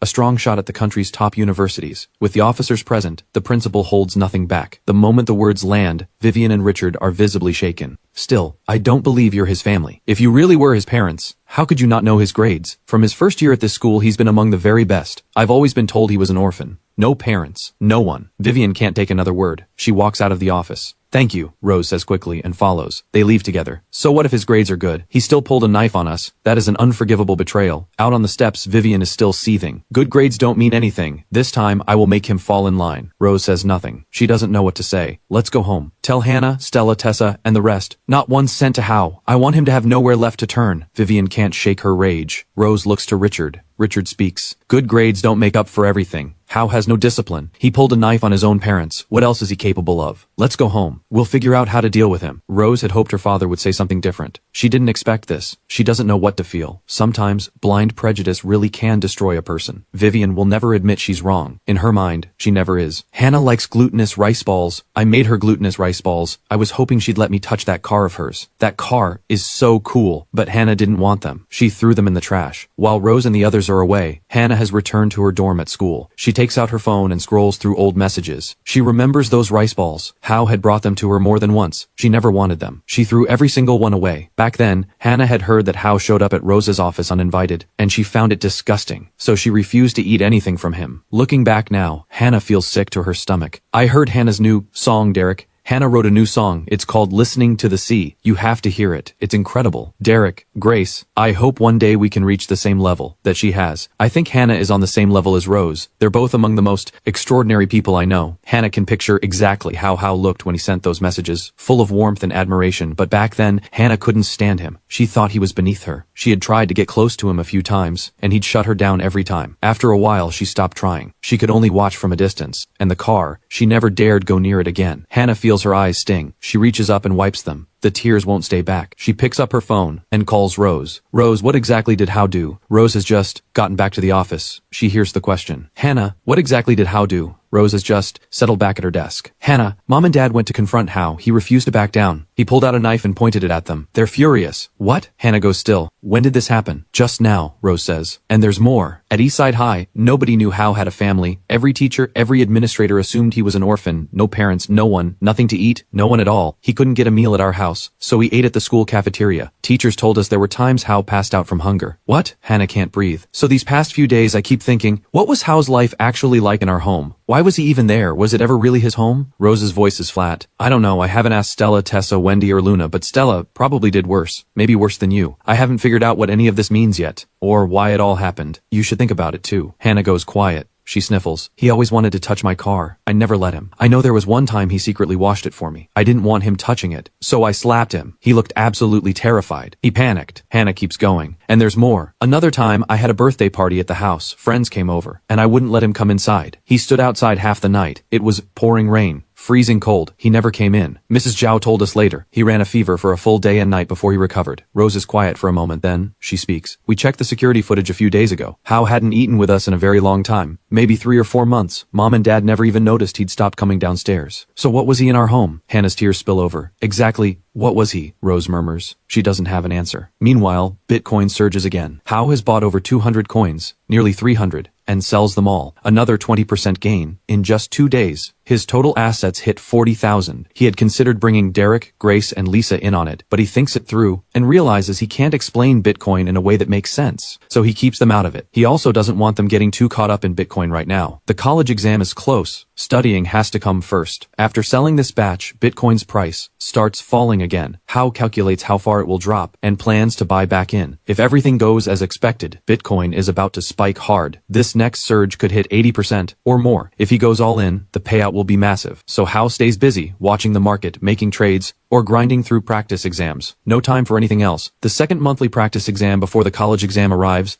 and Hao gives it everything. He's been doing an enormous number of practice problems, reviewing every single concept. So this exam comes easily, effortlessly. Hao takes first place at Eastside High, with perfect scores in 3 subjects. When the final practice exam results are posted, Hao's name is everywhere at Eastside High. Classmates swarm him with congratulations. Inside, Hao is pleased. He runs through the real exam in his head, locking in his strategy, and gets back to studying. Time slips by quietly. 3 more days pass. Throughout those 3 days, Hao keeps trading Bitcoin. His assets double from 40,000 to 80,000. 80,000. Just as he predicted, Bitcoin surges 80% in 3 days. Hao watches the momentum and knows the drop is coming. He sells everything immediately. He waits. Bitcoin is about to hit rock bottom, crashing below $20 a coin, all the way down to 18. The entire market will be wiped out. People everywhere will be screaming. But Hao knows this crash is only temporary. Once it bottoms out, Bitcoin will climb again. Big money is in the market right now, harvesting funds from ordinary users, playing on greed and desperation, swinging the blade over and over. All Hao has to do is wait for the bottom and buy back in. With money in hand, there's no need to panic. Now, a new project. This one needs to move fast, hit hard, and hold steady, and it needs to make serious money. Hao still has the college exam ahead of him. Just over a month away. Time is tight. But once the exam is done, they'll have all the time in the world. And Hao has no intention of wasting it. So he plans to bring Derek, Grace, and Lisa in on a real venture.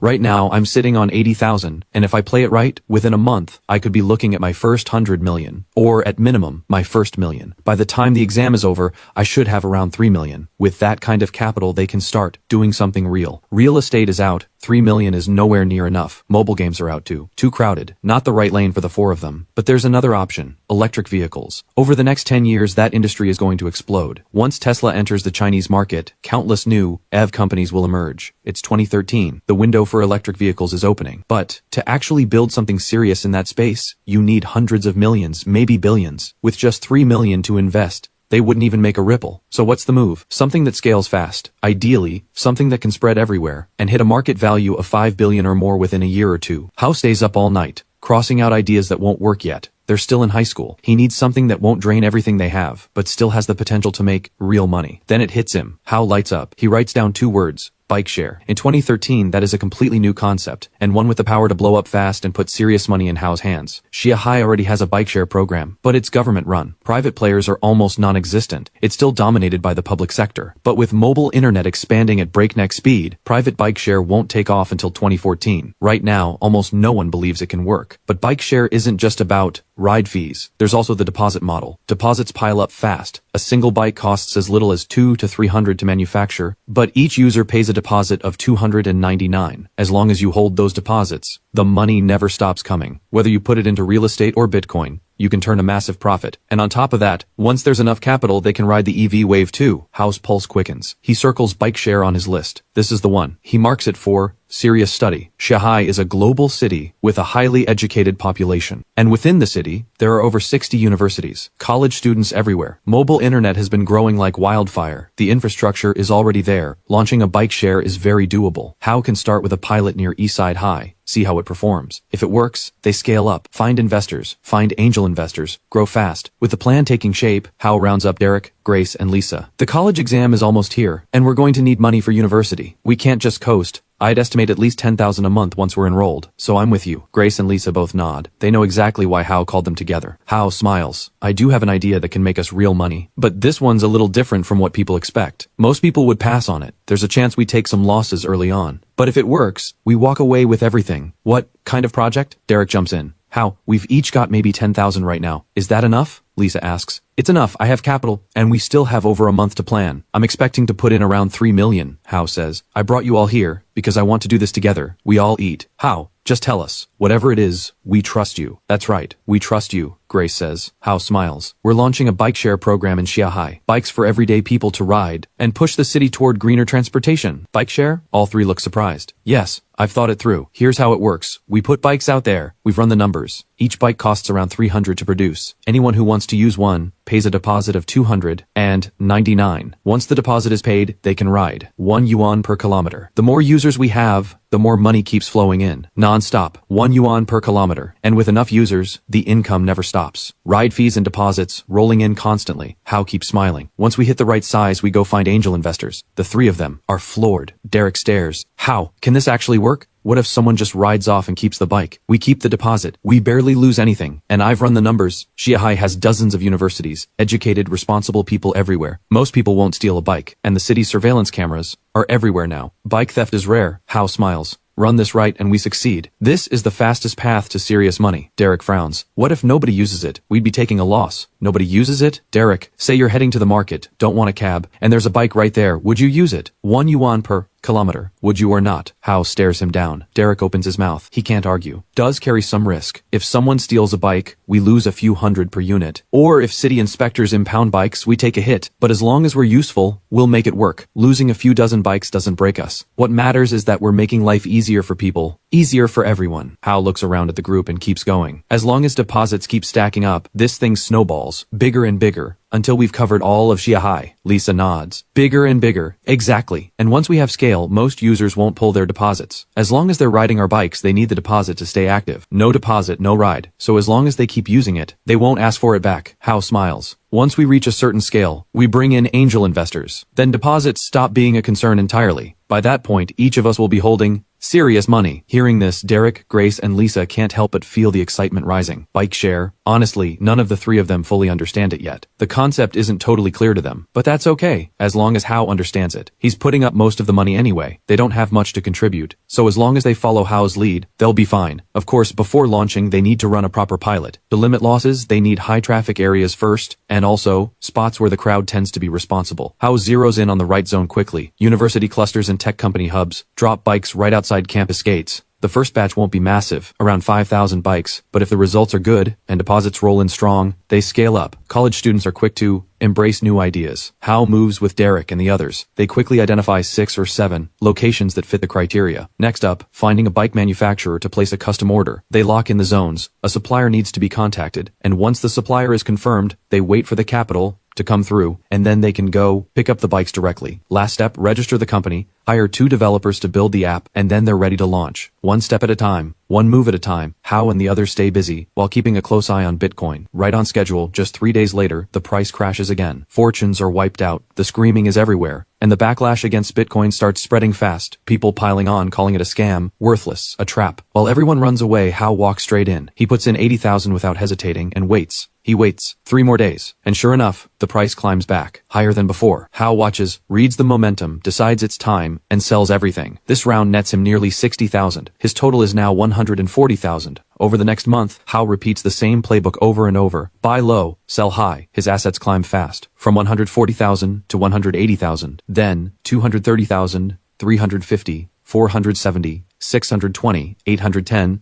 1.3 million. Then its balance breaks 1 million. Hao feels a surge of confidence, like never before. On the other side of things, with the college exam closing in, the Wang family has mostly left him alone this past month. Only Rose came, twice. Vivian and Richard stayed away. But Hao already knows they cut off his card and froze his funds. A cold smile crosses his face. One afternoon after school, Hao spots Rose at the school gate, pulling up in an Audi. He has no idea why she's here. He doesn't bother to find out. He turns and walks away, but Rose steps out and cuts him off. She's holding something in her hand. Hao, she calls. Her voice is soft. Hao ignores her, tries to go around her. Rose moves quickly to block him. Hao, just wait. I'll say what I have to say and then I'll leave. I don't know why you're here. Don't come looking for me. Ms. Lin already made things clear. Hao's voice is flat. I won't make a habit of this, Rose says, but just listen to me for a moment. After I'm done, I'll go, please? Rose is almost pleading. Hao goes quiet. He looks at her. Fine. Let's see what she actually has to say. Hao, the exam is coming. You need to eat properly. The doctor said you have anemia and malnutrition, so I made you kanji. Came to bring it to you, to help you build up your strength. Rose holds out the container. Hao glances at it and stops. Something about that container is familiar. Rose notices his expression, and a faint flush crosses her face. Remember how you used to make kanji for me? I was always working, always busy, never had time to drink it. That's the same container you used. This time, it's me making it. For you. Trying to poison me? Rose's face shifts immediately. How could you even say that? Why would I want to poison you? I'm just worried about your anemia. How could you think I'm worried about your anemia and your malnutrition, and I don't want it affecting your exam? Just don't. Hao looks at her with a cold smirk. I know exactly what your family has been doing. You went to my school. You cut off my allowance, and had the police look up where I live. I know what you're after, Rose. I'm not going to just sit there and take it. Rose goes pale. How? That was all on me. What I did before was wrong. I didn't know how much you'd done for me. All that kanji, save it. Hao steps around her, and moves to leave. Rose grabs his arm. Hao, don't go. Just listen. Let go. Hao's anger flares. Please, Rose says quickly. Let me explain. I was wrong before. I didn't see what you were going through. I'm sorry. I'm just worried about you. I don't need your worry. Spare me the fake concern. Go take care of yourselves. Hao pulls free and goes cold. Rose feels her eyes sting again. Hao, the shape you're in. can you actually make it through the exam? It's only a month away. I don't need your concern. I'm fine. If there's nothing else, you can leave. Hao's patience is gone. Hao, let me take you to my office. You always wanted to see it. Come on, Rose says quickly. Hao looks at her and laughs. Rose, you never give up, do you? Even now you're still trying to play me. Get your security guards to rough me up again? I know how dark your heart is. Forget it. He turns and walks away. Rose is stunned, but this time Hao doesn't stop. He moves fast and doesn't look back once. Rose watches him go, and her eyes fill instantly. She steadies her breath, but the tears push through anyway. She's hurt. She's heartbroken. She watches him disappear around the corner, then walks back to the car, the container still in her hands, and sinks into the driver's seat. I knew it would go like this. Don't be sad. Hannah's voice is quiet from the back seat. Her face is almost as pale as Rose's. The exam is right around the corner. Rose can't stop crying. And then, she thinks of everything else. Hannah sighs. How could anyone forget that easily? He left because of all of it. Hannah, you should go apologize to him too. Rose turns to look at her. Hannah goes, completely quiet. I know what you did. You don't think it was too far, but I do. It was way too far. You wouldn't even let him touch your car. Rose stares at her. Hannah says nothing. She just feels terrible. She doesn't know how to face any of this. There was a time when she just thought Hao was embarrassing, deeply embarrassing. She didn't even want to admit he was her brother. When her friends mocked him and bossed him around, she never said a word. Looking back across 4 years, Hannah knows she didn't just slap him a few times. He was so small, so beneath notice, like dust. Even after being slapped, he'd still smile and wave and say he was fine. Hao held on to every one of those moments. Back then, not a single person in the Wang family treated him like a human being. So how does she even begin to apologize? Rose got torn apart just trying, and Rose was the one who tried first. If Rose got destroyed like that, Hannah would get it even worse. And compared to Rose, what Hannah did was no better. She and Stella even framed him more than once. Rose sees that Hannah has gone silent,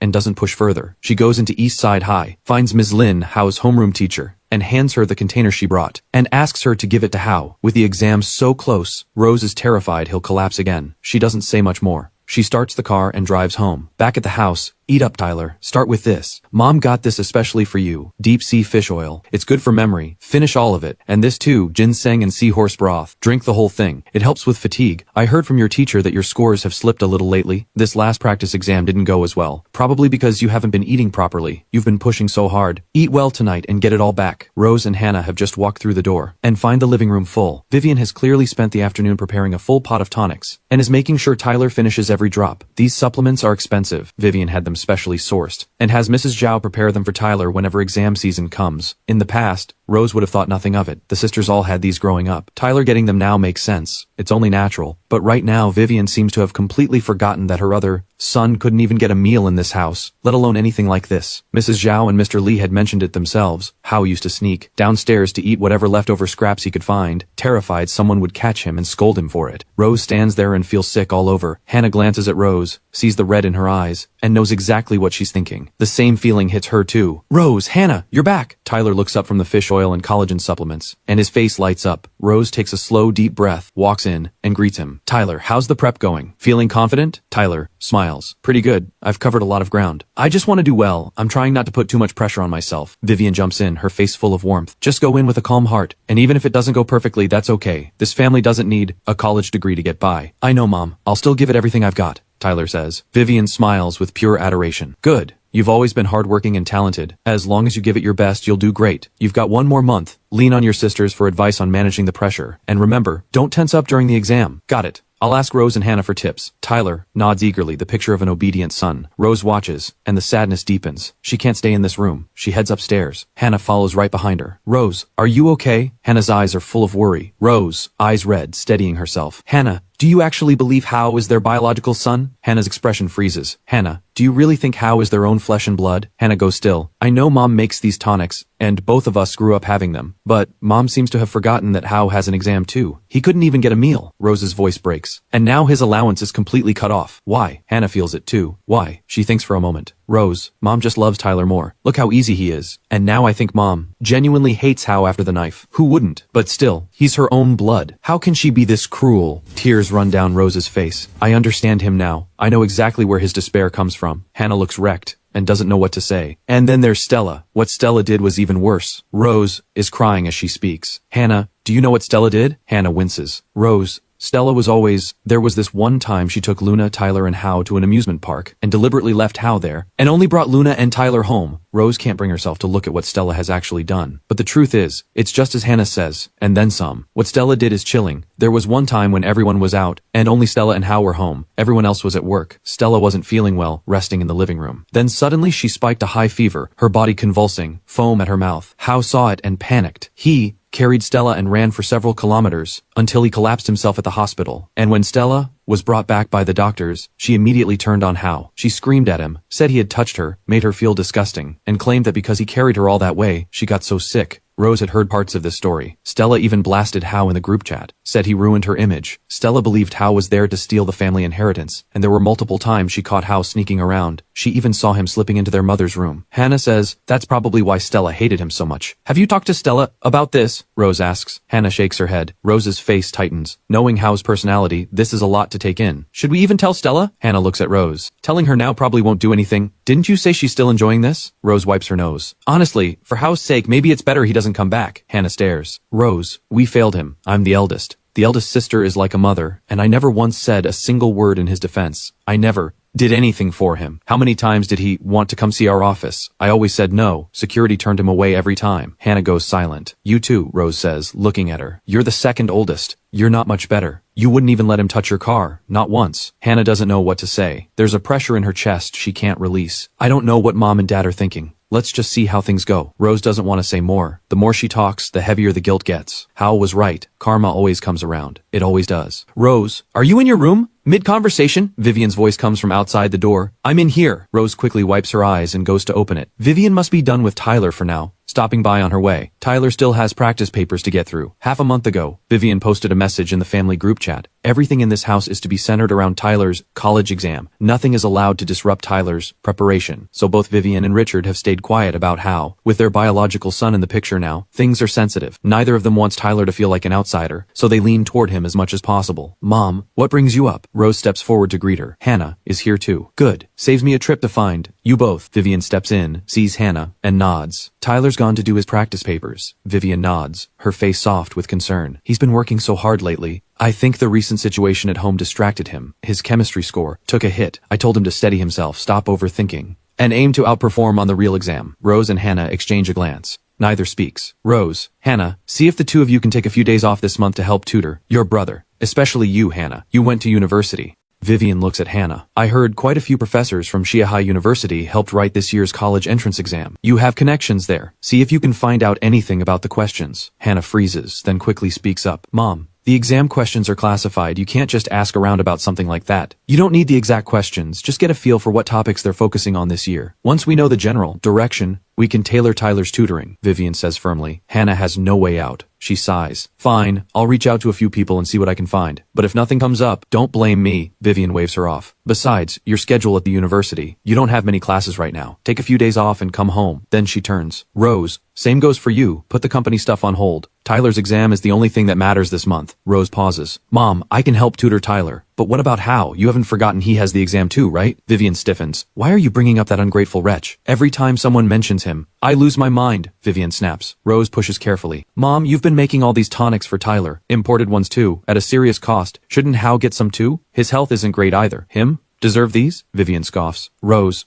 do you even remember what he did? He pulled a knife on me. On your father too. An unforgivable betrayal. He gets nothing. Not a single drop. Vivian's voice shakes with fury. She is truly furious now. Rose goes silent, at a loss for words. Leave him alone. That ungrateful wretch will come crawling back sooner or later, and when he does, Rose's expression tightens. She has no idea what to say. Don't go looking for him. He'll come crawling back, and if I don't deal with this properly, then my name isn't Vivian Wang, she says coldly. Besides, even if Hao does take the supplements, with his grades, even if he tries, where is he even going to end up? East Side High? Even if he ranks first or second there, so what? Does anyone from that school get into the Ivy League of China? Any top-tier university? Vivian sneers. He is a hopeless lost cause. Without the Wang family behind him, he is nothing. Vivian turns to both Rose and Hannah. Don't blame me for cutting him off. If he had even half of Tyler's obedience, half his work ethic, half his manners, I'd never let him go hungry. But look at him now, more entitled by the day, more out of control. Rose speaks up quietly. Mom, you only gave Hao $500 a month. How is that enough to live on? What do you mean it's not enough? $500 in allowance and he eats here at home. He's not starving. and I give him 500 every single month, and he still acts like this, pulling a knife on us. If I gave him more, God knows what he'd do. Vivian's anger boils over. I've always known the bad habits in him, everything he picked up at that orphanage. If we don't root it out completely, he'll always be this defiant. I've already talked to your father. This time we are going to deal with him properly. Rose tries again gently.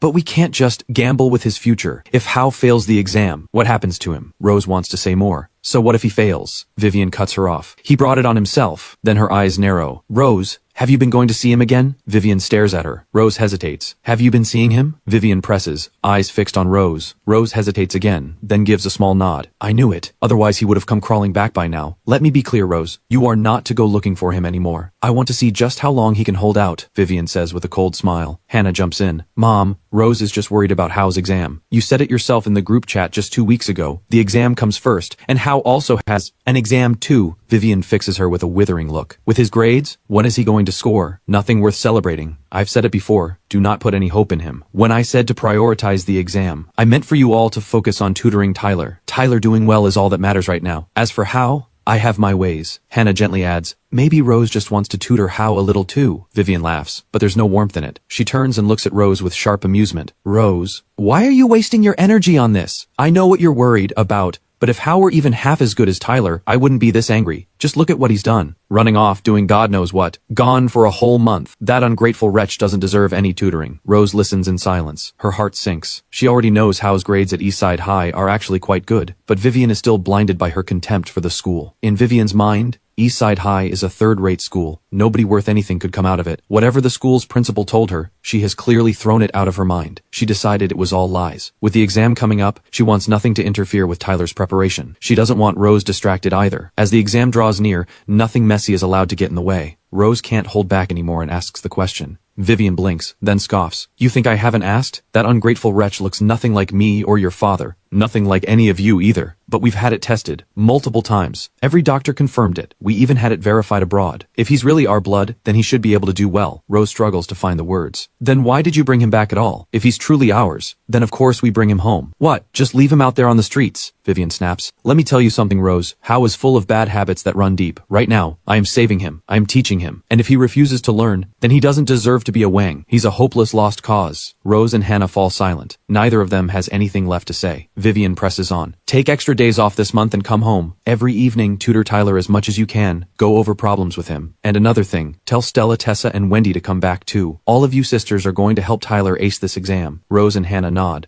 There is nothing else to do. The whole household is mobilized around Tyler's exam. Fully locked in, every nerve in the house pulled tight. Everyone is terrified Tyler might crack under the pressure. Vivian started this a month ago, and it seems like the whole family is cracking instead. It nearly broke Hao completely, enough to make him walk out the door. Hannah probably never even noticed. But if you stop and think about it, it's suffocating. Is Hao really their biological son? Meanwhile, Bitcoin surges again. And Hao moves fast. This time he clears over 300,000 in a single trade. His total assets shoot up to 1.5 million. Money in hand, no panic in his heart. With the exam weeks away, Hao still goes ahead and registers a company, Little Monster Ventures, built specifically to run a bike-sharing operation, with a registered capital of 1 million. The registration clears. All the licenses come through. Hao finds an office building near Eastside High, rents out a space, and turns it into a startup office. With the exam close, Hao keeps it simple. He gives Derek and Grace a quick heads up, then heads to the job fair to hire on his own. The company doesn't need Derek, Grace, or Lisa just yet. They can join after their exams. The hiring goes smoothly enough. Hao's offer is competitive, 10,000 a month per person. In just 2 days, he brings 2 people on board. Next up, the bikes. Hao's requirements are specific. Smart locks, GPS tracking, solid build quality, meeting standard cycling specs. And he already has a supplier in mind, Phoenix Bikes, reliable, quality built. He's already reached out to them over the past few days, tested the waters on pricing, but their sales manager hasn't replied. Probably took one look at how young Hao is and didn't take him seriously. They're on the fence about whether to deal with him at all. Hao's plan is to cash out this Bitcoin wave first, then go straight to them with a solid deposit and place the first order. The first batch doesn't need to be huge. If the results look good, he'll order another round, or scale up to 2,000, 3,000 bikes until the city is fully covered. The app needs to move fast too. No need to overload it with features. Just the basics. Scan, GPS, top up, and withdrawal. It needs to be ready within a month. Once the app is live, They can print posters and push the launch, target high-traffic spots, university entrances, subway exits, tech parks. As long as the city inspectors don't confiscate them and no one steals them, they have a real shot at making money. What I'm most scared of is theft, Lisa says, worried. Don't stress it. Losing a few bikes isn't the end of the world. The city inspectors are the real concern. But look at how many electric scooters are parked everywhere. People park however they want. A few shared bikes on the street, the inspectors probably won't even bother. And by the time they decide it's a problem, we'll already be everywhere. Hao grins. Grace looks at him with a grin of her own. Hao, you're not even worried about the exam. And you're already running a whole company? Hao shrugs. What can I say? None of us have parents. We're broke. Every penny counts. For now, just focus on your studies. Once your exams are done, you jump in and we push this thing forward together. And get the bike sharing off the ground. Hao smiles. The three of them cheer in agreement, then pull out their textbooks and get back to drilling problems. Meanwhile, Hao keeps pouring money into Bitcoin. He's hunting for one more massive win. He's certain it's coming. In all of 2013, Bitcoin surged over 100 times in value, and it's only risen about 20 times so far. The second half of 2013, that's when Bitcoin truly explodes. Hao is not about to miss it. He drills practice problems with one hand and runs his business with the other. One day, Ms. Lin walks over and holds out a lunchbox. Hao glances at it and sets it aside. The next day after school, he walks out of the gate carrying the lunchbox and spots a familiar black Audi parked outside. Rose steps out the moment she sees him. Hao feels a flicker of irritation. He walks straight to the nearest trash can and drops the lunchbox in, right in front of her. He has no idea why Rose keeps showing up, and he feels nothing for her anymore. The last time he was alone in that hospital bed, not a single person came. Not one. They were all with Tyler. And now Rose keeps coming back, clearly with some agenda. Somewhere in that family group chat they're probably watching this and laughing, living for the drama, every one of them. Rose watches him toss the lunchbox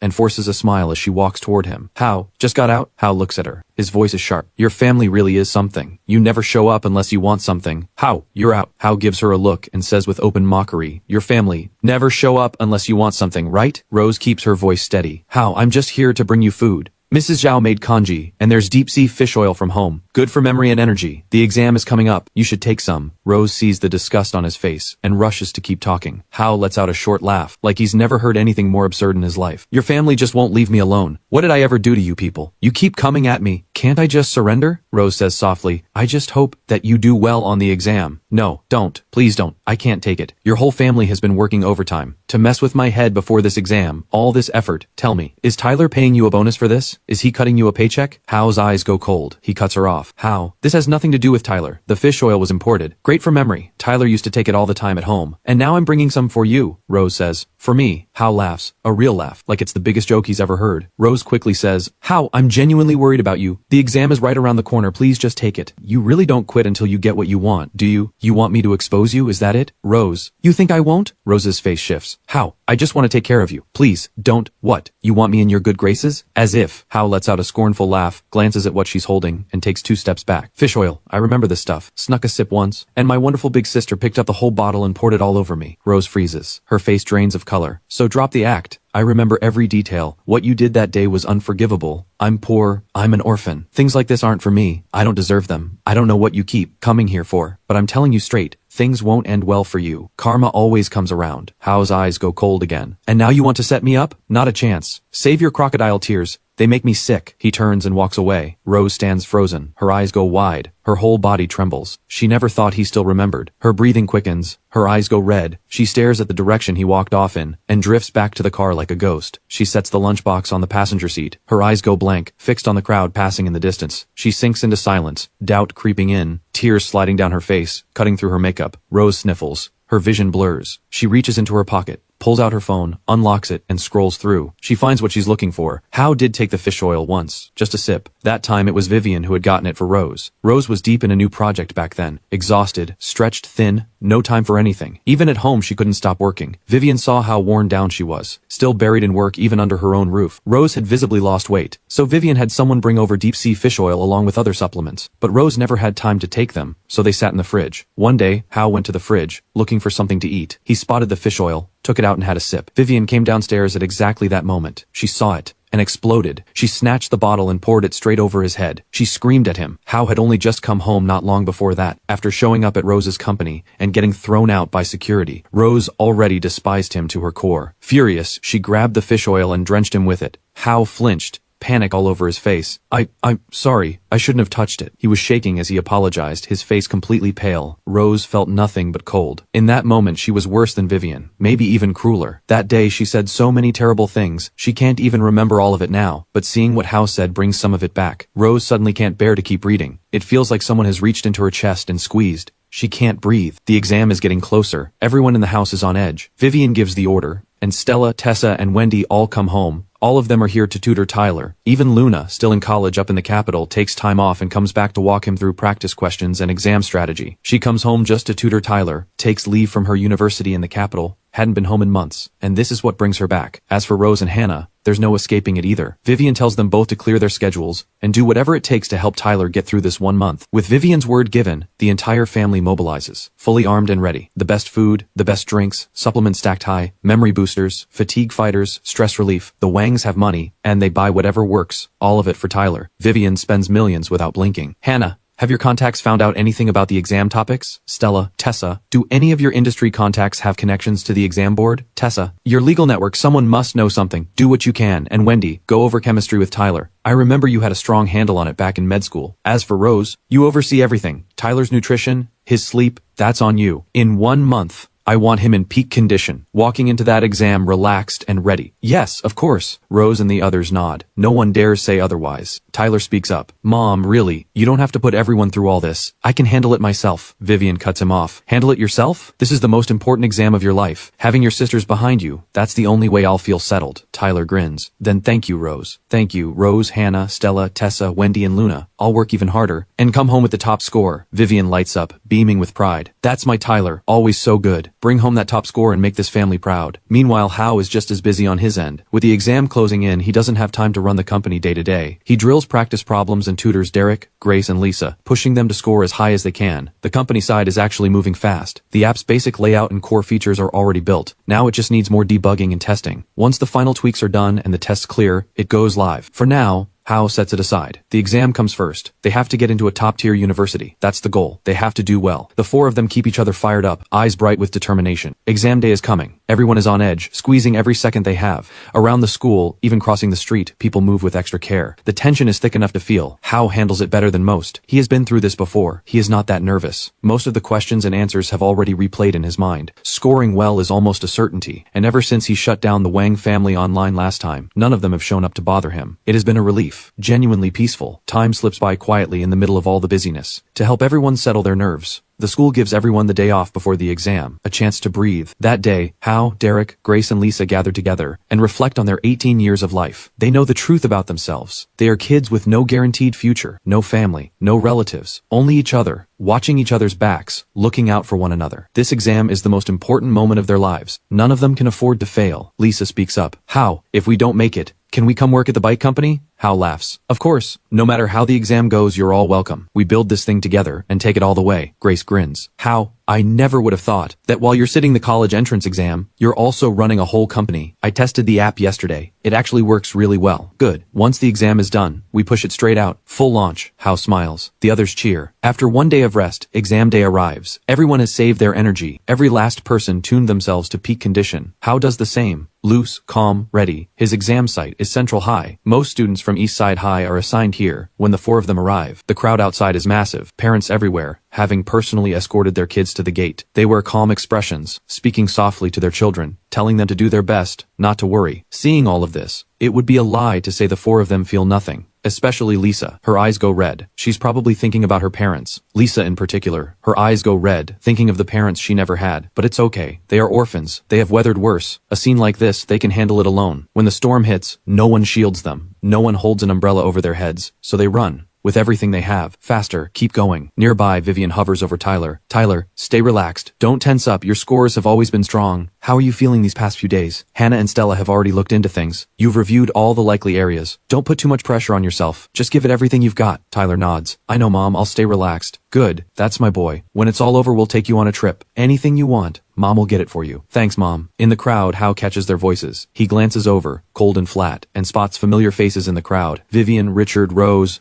The whole Wang family. Who else would it be? Of course, Central High is Tyler's exam site too. Northside Prep and Eastside High are both assigned here. Hao already knew this would happen. No surprises. He looks for exactly 1 second, then turns away without hesitation. The family had poured everything into helping Tyler, every resource, every person, fully armed, all for Tyler's exam. In the month leading up to it, the Wang family gave Tyler everything he asked for. Hao got nothing. Not one of his 6 sisters offered to tutor him. This kind of treatment, Hao never wants to live through again. He is numb inside, dead calm. Karma always comes around, and it does. Hao has no desire to relive any of it. He is already numb. Every single one of them gets what they deserve in the end. If not for everything he lived through before, Hao might have blamed himself, told himself he wasn't good enough. That's why they didn't want him. That's why they never accepted him. He used to push himself relentlessly, desperate to win their approval. But then came the brutal truth. For over a decade, Tyler has been held like something precious, too fragile to drop, too delicate to melt. That kind of love, that endless, all-consuming devotion, is beyond what most people can even imagine. They have poured years of love and energy into Tyler. That is not something Hao can replace just by being their biological son. Even after Hao died in his previous life, Tyler's place in their hearts never wavered. It only ended when Tyler got married and had children of his own, started scheming for full control of the family fortune, turning against his sisters, clashing with Vivian and Richard over money and power, until everything fell apart. Only then did Tyler lose his place. Hao thinks back to his past life. He watched people get pushed to the edge, driven to their deaths, some from rage, some from despair, some throwing themselves off buildings. He should have felt satisfied. But the truth is, whatever he had hoped for had already died inside him long before that, especially the moment he came face to face with Stella, and there was nothing left to say. A flicker of something cold passed through him. Where did Stella go after she died? Probably to be with the rest of them. Hao pushes it all aside. He sharpens his focus, all of it, and walks into the exam. Outside Central High, the street is packed. Cars crawling, people everywhere, buzzing with energy. Parents have come from all over, walking their sons and daughters to the gate. Most of them wear tight, serious expressions, not daring to take a single thing lightly. Rose, Tessa, and Wendy are also here, sending Tyler off. Vivian and Richard stand beside them. Vivian holds Tyler by the arm, talking softly, telling him not to tense up, to go in relaxed, that no matter what score he gets, it will be okay. It is just reassurance, but the love behind it is real. Everyone standing nearby can feel it clearly. Vivian checks Tyler's pens, his ID, his clothes, and only lets him go once everything is in order. We'll wait in the car. He'll be out in a few hours. Vivian watches Tyler disappear through the gate and smiles. Tyler has always been such a good boy. I checked with the teachers at Northside Prep. His scores are more than enough for a top-tier university. He might even come back as the top scorer. Rose nods, slowly. She's about to follow Vivian back to the car when something catches her. She freezes, turns sharply toward the school entrance, and stares. What is it? Vivian asks, puzzled. Nothing. Rose's heart is pounding. She has a feeling. She doesn't actually know where Hao is sitting his exam. She tried to reach out to him once and got pushed away. She's had no news of him since. But something just now made her stomach drop. Mom, I need to use the restroom. Vivian nods. Go ahead. Don't be long. Vivian heads back to the car. The others settle in, snacks out, chatting, waiting for Tyler. Rose slips away from the gate and finds a quiet corner. She pulls out her phone and calls her assistant. Agent Shu, find out which exam site Eastside High is assigned to. I need to know right now. On it. Rose ends the call. The question burns in her chest. She needs the answer immediately. Agent Shu moves fast. A message comes through. Rose looks down at her phone, and her face changes. Central High, same site as Northside Prep. Eastside High and Northside Prep, both here, not far from each other at all. Understood. Rose hangs up. Her face is pale. What she glimpsed just now, it really was Hao. He is here. And the truth is, not a single person in the family thought about Hao's exam. Not Vivian, not Richard. They never placed any hope in him. They even told the others not to go looking for him, wanted to do something different. But 4 years of memories press down on her and she can barely think straight. She keeps telling herself, she is a top university graduate, cultured, intelligent, capable. How did she become this person? The pressure. She admits it. The weight she carried was immense. Responsible for the livelihoods of over 1,000 employees. Not a moment to let her guard down. But she is not an ordinary person. Even so, as the eldest daughter of the Wang family, she should never have lost herself like that. Maybe it started when she joined Stella's group chat. Or maybe when Hao showed up at her company that first time. Or maybe the moment he carried a clay pot of chicken congee to her with his dirty little hands. Rose admits it. He was grimy. He had been in that kitchen for a long time on his own, hands and feet unwashed. Nothing like the polished world she came from, people who had never done a day of manual labor in their lives. Because of that gap, the family never warmed to him, and she herself had despised him coming near her. Then in the phone, a post. Rose is the person I admire most. If I had even a tenth of what she has, no, even 1%, that would be enough. Rose, always working. Rose, always pushing herself. Rose, so focused she blocks out the whole world. I heard Rose just landed another massive deal for the company, 6 or 700 million. The whole family is celebrating. Rose's nose stings. A single tear breaks free. She quickly crouches down against the wall, pulls out her phone, opens the messages, and keeps reading. For a while before this, she couldn't bring herself to look. She had become timid, just like Hannah, hesitant about everything. Then another post. Supplements today. These are for Rose. She works so hard. She needs to take care of herself. Rose is so busy. In the living room every single day. Rose is running meetings in the living room again, completely slammed. Rose glances at the timestamp and remembers that stretch of time. She had been so overwhelmed back then.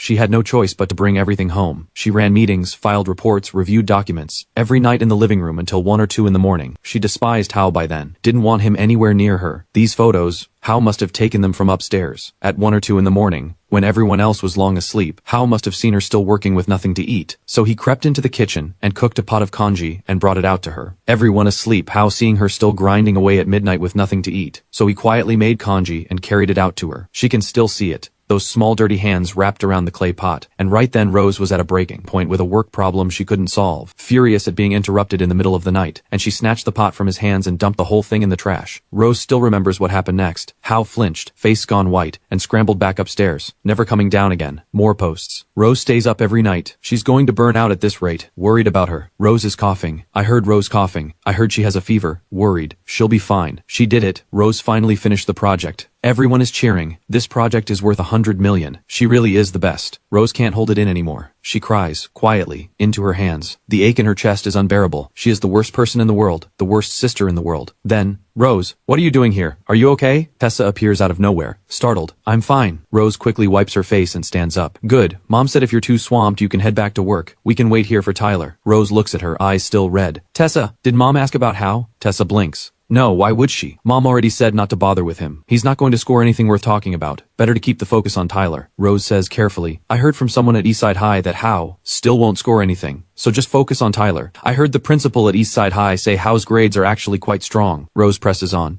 Eastside High producing what kind of students exactly? Out of over 1,000 kids, the number who make it to top-tier university level in a year, 5 would be impressive. Last year there was only 1. Tessa curls her lip with open contempt. And even if they hit that line, they're not getting into the Ivy League of China. Tyler's aiming for exactly that. Hao cannot compete with Tyler. Rose says nothing. She takes a slow breath and steadies herself. Rose, why are you even thinking about Hao? He's a hopeless lost cause. Not worth a second thought. Tessa looks at her. Something seems off. She asks carefully. Rose says, I found out. Hao is sitting his exam here too. Tessa's eyes go wide. She can't hide her surprise. He was right there, and he didn't come to us. Why would he come to us? Tessa asks, confused. Rose looks at her. One long flat stare. She doesn't bother answering. She turns and walks back toward the gate. Tessa is lost. She hurries after her. Even if he's sitting the exam at the same site, his score still won't touch Tyler's. So what does it matter? I think the reason he didn't come to us is shame. Rose doesn't respond. She gets back in her car. She had hoped, across all 3 days, to catch a glimpse of Hao at the gate. Even if no one else was there to cheer him on, she wanted him to know someone hoped he'd do well. She also wanted to tell him his sister hasn't forgotten him. Even if she is the worst sister in the world, even if she made so many mistakes, took so many wrong turns, Rose still wants him to know that his sister still wants to be someone he can look up to, that he shouldn't give up on her. But Hao never comes through the front gate. He takes the back entrance instead. He has no energy to waste on the Wang family. Out of sight, out of mind. The exam papers are handed out. Hao scans through the questions. Calm settles in, a deep familiar feeling. He doesn't rush to write down the answers he has rehearsed 1,000 times in his head. Even the essay, he has already mapped it out and locked it in. Morning session, language arts, after math, then physics, a foreign language, chemistry. All of it flows out of Hao effortlessly. No strain at all. These questions, he knows them cold. 3 days of exams, the most electric 3 days of the year. Once it's over, everyone can breathe again. For Hao, there is no pressure to speak of. Between sessions he is already handling the bike sharing side, pushing the finished app into load testing and bug testing. The app needs to be tested now, or the launch window will slip. There are still bugs inside that need significant fixes, and on top of that, during exam week, Bitcoin surges more than 3 times over. The whole country is talking about it. What is Bitcoin even for? What value does it actually have? Amid all the doubt, Hao sees one thing, pure profit. He swings without hesitation and takes the windfall. By the time the 3-day exam ends, Hao's total assets have hit 3.5 million. Far beyond anything he had set as a target. A massive score. And with that money, Hao knows the bike sharing launch is a go. Next step, place an order with Phoenix Bikes, secure the fleet, and rent a warehouse to store everything. That part, no problem at all. The bikes come in at 3:30 each.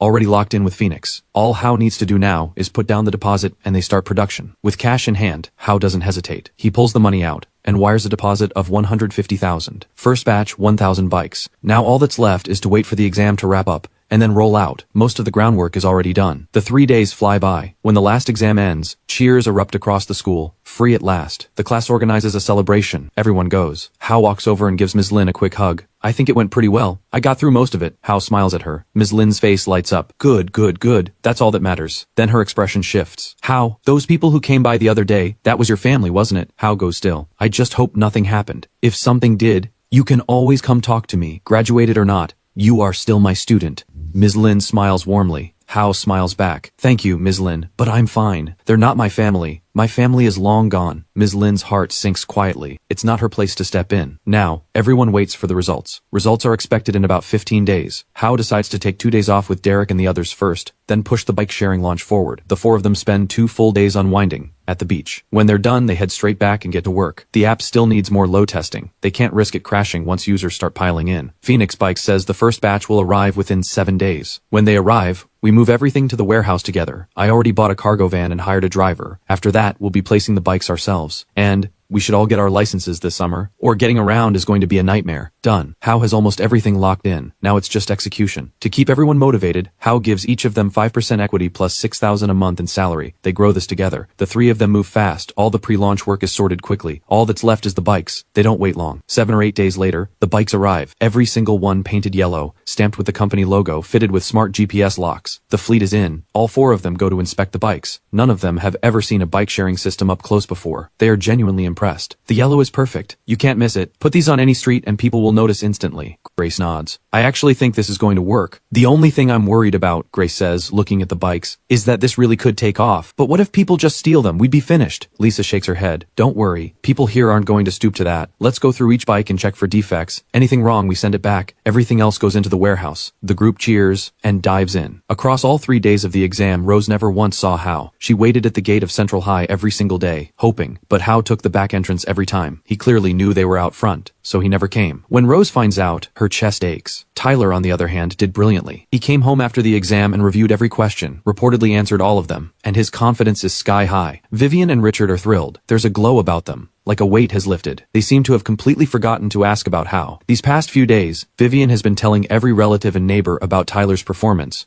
saying Tyler might have taken the top science score in the city. The pride is barely contained. That's our Tyler. This time he's not just aiming for the Ivy League of China. He's going for the city's top science score. After the exam, we went through everything with his teachers at Northside Prep. Tyler's score is absolutely going to hit 620 or above. The top science scorer. It has to be Tyler. Back in the day, Rose was the only one who took a single subject top score. Nobody else managed it. This time Tyler is going to bring glory to the whole family. Still, that's Tyler for you. Obedient, focused, you tell him to study, he studies. Everyone is waiting for the results. Certain the top science score belongs to Tyler. Friends, relatives, neighbors, hearing Vivian go on like this, can't help but feel a wave of admiration and awe. The 6 daughters of the Wang family have always been exceptional. Rose especially, a celebrated scholar in her day, offered a direct path to study abroad. The others can't quite match her, but each has made her mark, and now with Tyler's exam, Vivian and Richard are bursting with pride. A good child is an obedient one. Sweet, well-mannered, eat well, rest well, that's how you get the grades. Tyler has been like that since day one. He might even surpass Rose. Vivian says it with pure satisfaction. Everyone agrees without hesitation. The top science scorer of the city. Citywide top science scorer. The weight of that title is enormous. Congratulations, Tyler. You really delivered. Tyler had intended to stay modest, but after reviewing everything with his teachers and seeing just how well he actually did, the humility disappears. He smiles. We went through it all. The teachers all said the top score is mine. I'll admit, I was still a little nervous. But thank you, everyone. Laughter fills the room. Tyler, these past few years haven't been easy, have they? Someone says warmly. Tyler nods. Of course it was hard. Studying for this exam meant early mornings and late nights. You can't score well without putting in the work. I gave it 200%. That's the only reason I did well. You've always been sharp, clever and good from the very start, and that's exactly what you've proven. Exactly, clever and good. No surprise at all. And I have to thank Mom and Dad. Without them, I never would have scored this well. And my sisters, I owe them so much. The room fills with warm laughter. Seeing Tyler do well, Rose and the others are genuinely happy. Glad the effort they put in this month wasn't wasted. But underneath the joy, Rose finds herself thinking about Hao. She has no idea how he did. He probably can't match Tyler. Eastside High and Northside Prep are not in the same league. And the city's top science score, a title that carries enormous weight, is simply not something an Eastside High student could ever claim. Rose never did get to see Hao during the exam days. That sits with her. A quiet, dull ache. Time drifts by in laughter and celebration. In the days that follow, Vivian takes Tyler on a trip, a visit to Mount Tai. When Tyler comes home, Richard makes a grand gesture. A car is delivered, pulled right up in front of Tyler. This is from Dad. Congratulations on the exam. It's a Porsche 911. Richard grins. Tyler's eyes go wide. Dad, thank you. Ha! Get your license this summer, and the Porsche is yours. Tyler is beside himself with joy. He nods immediately and climbs in, running his hands over everything. Rose and Hannah watch from the third floor of the mansion. That Porsche is stunning. Hannah laughs. Rose glances at her. Then quietly, Hao has nothing. Hannah goes still. The air between them freezes. When the results come out, come with me. Let's go find him. Even if he didn't do well, I want us to be there for him, Rose says. Hannah exhales. Has the family been too hard on Hao? Too unfair? What do you think? Rose looks at her. Hannah sighs. I've been thinking about these past few years. Really thinking. If I were in his position, I wouldn't have stayed either. He's not the easiest. His grades aren't great, but he's still our little brother. Rose holds her gaze and says nothing. She knows exactly what they are. Neither of them has been a good sister. Sometimes they were worse than Vivian. Crueler and more deliberate about it. Hao is probably never going to forgive them. Never. Rose's eyes go red at the edges. A voice calls up from downstairs. Rose, where are you going? Come down. Tyler's results are about to be posted. Let's see if he takes the city's top science score. Rose pushes down what she's feeling. Hannah quickly follows. The exam results are coming out. A massive moment. Word spreads through the house, and almost everyone tenses up at once. Everyone rushes to the living room. Stella, Tessa, even Wendy has come back. A crowd packs onto the sofas. Vivian is already there, electric with excitement. Come in! Everyone come in! We're going to look at Tyler's results together. They're about to drop. A cheer goes up. Everyone crowds in. Mrs. Zhao brings out snacks, so they can eat while they wait. Time ticks by. Then the moment arrives. And the tension in the room spikes instantly. All eyes lock onto the screen. Tyler is tense too. He opens the results page, types in his ID number, pulls up his score report, and the numbers load instantly. Language arts, 141. Math, 143. English, 142. Physics, 66. Chemistry, 70. Biology, 59. Total, 621. Yes, that's an incredible score. The top score is locked. Top science scorer. The room erupts. Everyone on their feet. Congratulations!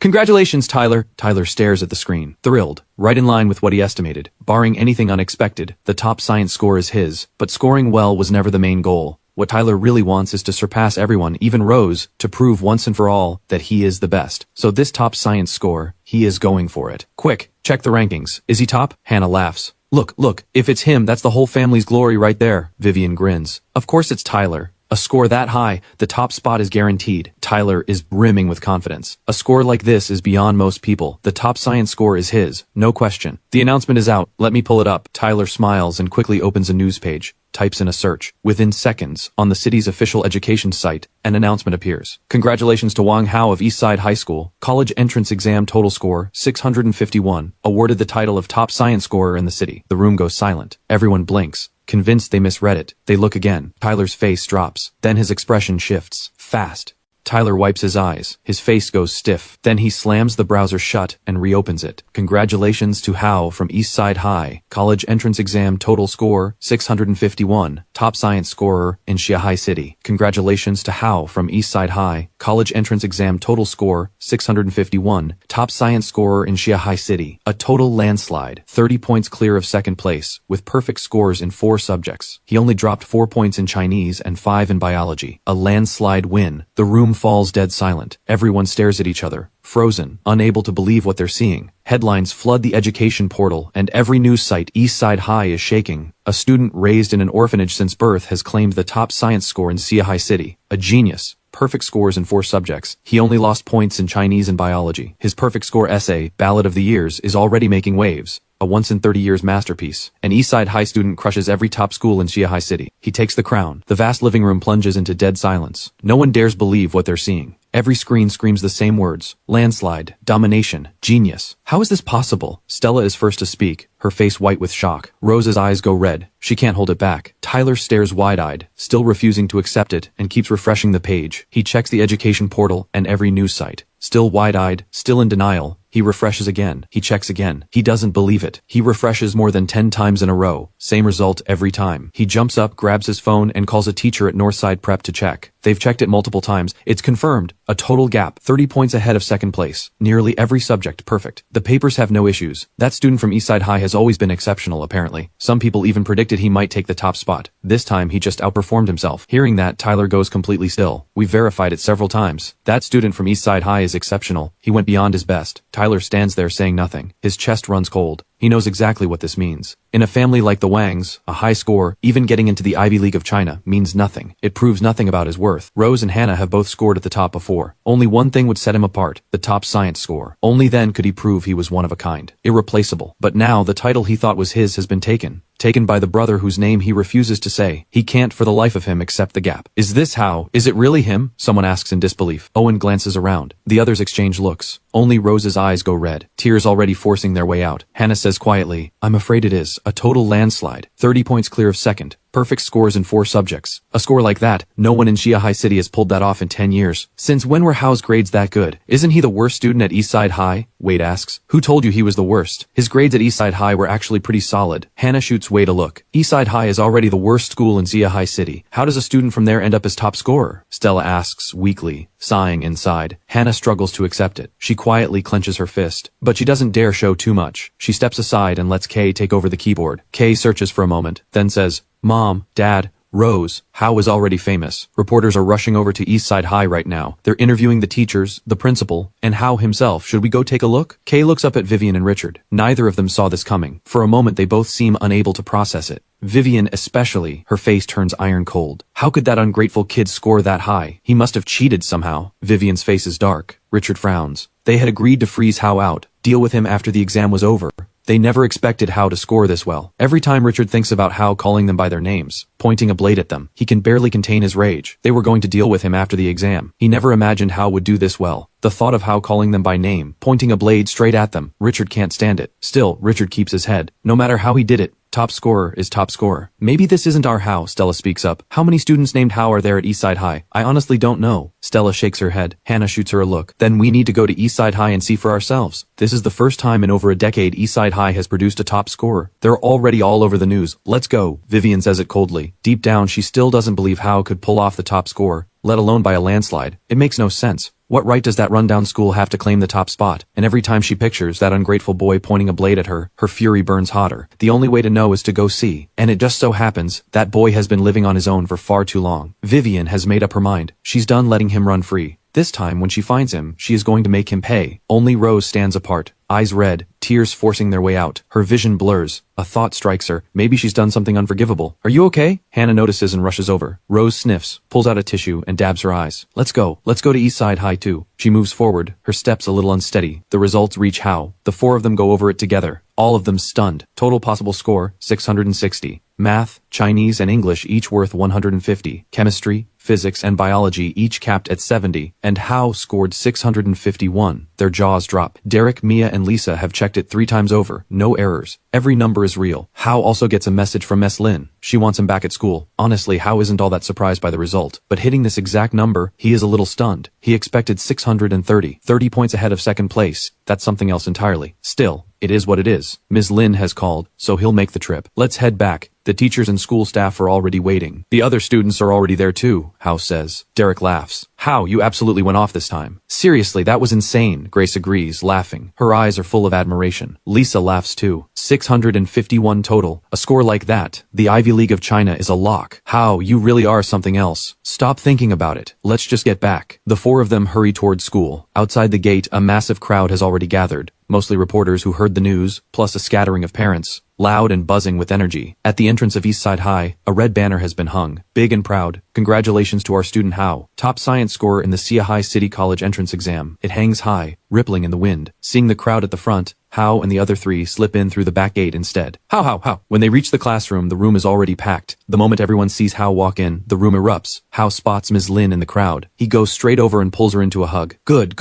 You did wonderfully this time. Truly wonderful. Even we teachers were shocked. We can finally hold our heads high. This is the first time in over 30 years that Eastside High has produced a top scorer in Xia City. The school principal is coming to celebrate with you, and the media wants an interview. Get yourself ready. Hao smiles. Ms. Lin, can I skip the interview? Skip it, what for? They're already crowded outside the gate. Just share your story, how you worked hard to get here. Ms. Lin smiles. There are sponsors too. Someone might even offer you an apartment. Think about whether you want to take it. Skip it, Hao says lightly. Just go out there and share your story. Talk about us too. You really are more capable than anyone, Ms. Lin laughs. Seeing her like this, Hao feels something warm settle in his chest. These past 3 years, Ms. Lin has been genuinely good to him. Back when he had no meal vouchers at home, he would sometimes show up at Ms. Lin's place just to get a meal. At least half the credit for this score belongs to her. but a news interview. Hao quietly smiles to himself. He wonders what the Wang family's faces look like right now. When the exam was happening, they were fully mobilized, on high alert, pulling out every stop. They probably can't handle a result like this, but so what? Hao would love to see their faces. He doesn't dwell on it. The principal arrives quickly. The principal rushes over to congratulate Hao, then pulls him aside to go over what he should and shouldn't say in the interview. Reporters are already packed outside the school gate. They need to get out there and clear the crowd. Since there's a top scorer to show off, let him speak first. Hao is quickly pushed to the front. He steps out to the school entrance. Almost instantly, he spots a row of familiar cars parked outside. He doesn't even need to guess. It's Rose and the others, all of them here. As for them showing up, Hao isn't the least bit surprised. Not a single ripple inside. Whether they come or not, the outcome is the same. A reporter quickly shoves a microphone in his face. More than his top score, the crowd is far more interested in the fact that he's an orphan. So Hao answers without hesitation, a smile across his face. Yes, as everyone knows, I grew up in an orphanage. My family was gone a long time ago. Every single one of them. 18 years ago, they were all wiped clean.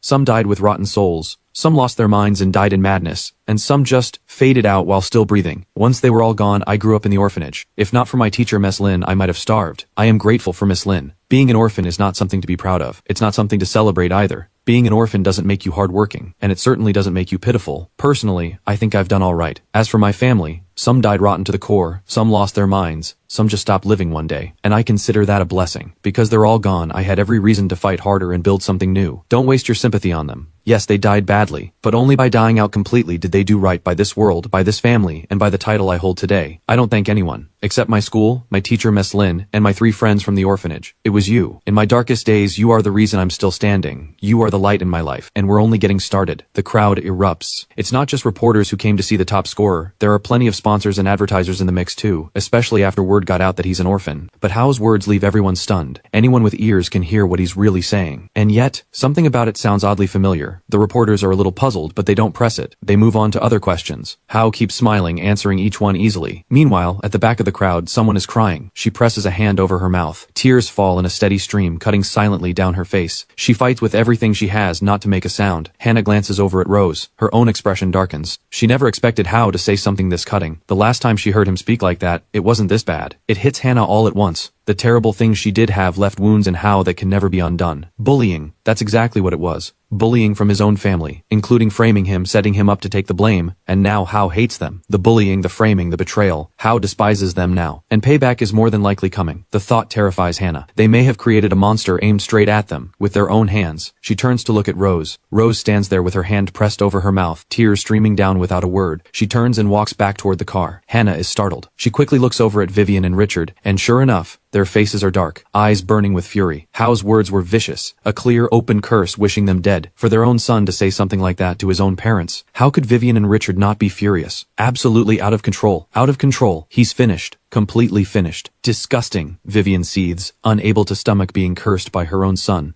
Richard, this son of yours has turned his back on everyone. He's heartless. If you don't discipline him now, he is going to be beyond saving. She turns and glares at Richard. Richard is the head of this family. He has run the company for years. A man whose word is final, in business and at home. He does not tolerate anyone challenging his authority. Even if the allowance was on the low side, as a son, you do not curse your own parents to an early grave. This is an unforgivable betrayal. Absolutely out of line. He's already gone this far. What is he going to do next? Come after them? Kids from the orphanage. Not a single one with any decency. Not one of them is worth anything. And Eastside High clearly can't teach kids right either. We should have done it a long time ago. We should have transferred him out of that school. Vivian's rage is off the charts. She rounds on Richard. Richard, if you don't put him in his place now, he's going to walk all over us. Richard snaps back. Then you go deal with him. Fine, I will. Go ahead then, just wait. Vivian is beyond furious, eyes blazing. This time she is not leaving without breaking that cane across his back. The reporters keep pushing on the topic. Yes, they're all dead. Some died rotten to the core, some lost their minds, and some died willfully blind. Once they were all gone, I could finally study and fight for something real. Their deaths were not a tragedy for me. They were a relief. I have always been grateful they're gone. Don't mourn them. Karma always comes around. His voice carries far, all the way to the car. Rose is already slumped over the steering wheel, sobbing. Hannah walks over, not knowing what to say. All she feels is a deep, heavy ache. Hannah once came across a story about an apple farmer who ran an experiment. During the early growth stage, he pushed a thin silver needle into the center of a young apple to observe how it developed. The results were disturbing. The needle was thin and small. It seemed like it couldn't do much damage at all, but every apple that had been pierced grew twisted and deformed, while the ones left untouched grew up plump and red, full and perfect. Hannah thinks about what she did, and feels sick inside. Rose is the person I admire most, my idol, Look, this is Rose. Elegant, beautiful, brilliant. She graduated from the Ivy League of China, top scorer on the college entrance exam. Look at all these certificates. Every single one belongs to her. Grace, if I had even 1/10, no 100th of what she has, that would be enough. And this is music Hannah composed. It's beautiful. I found the university where Hannah teaches, Shia High University, the school I've always dreamed of attending, and Hannah is already on the faculty there, a professor, and her sports car, gorgeous.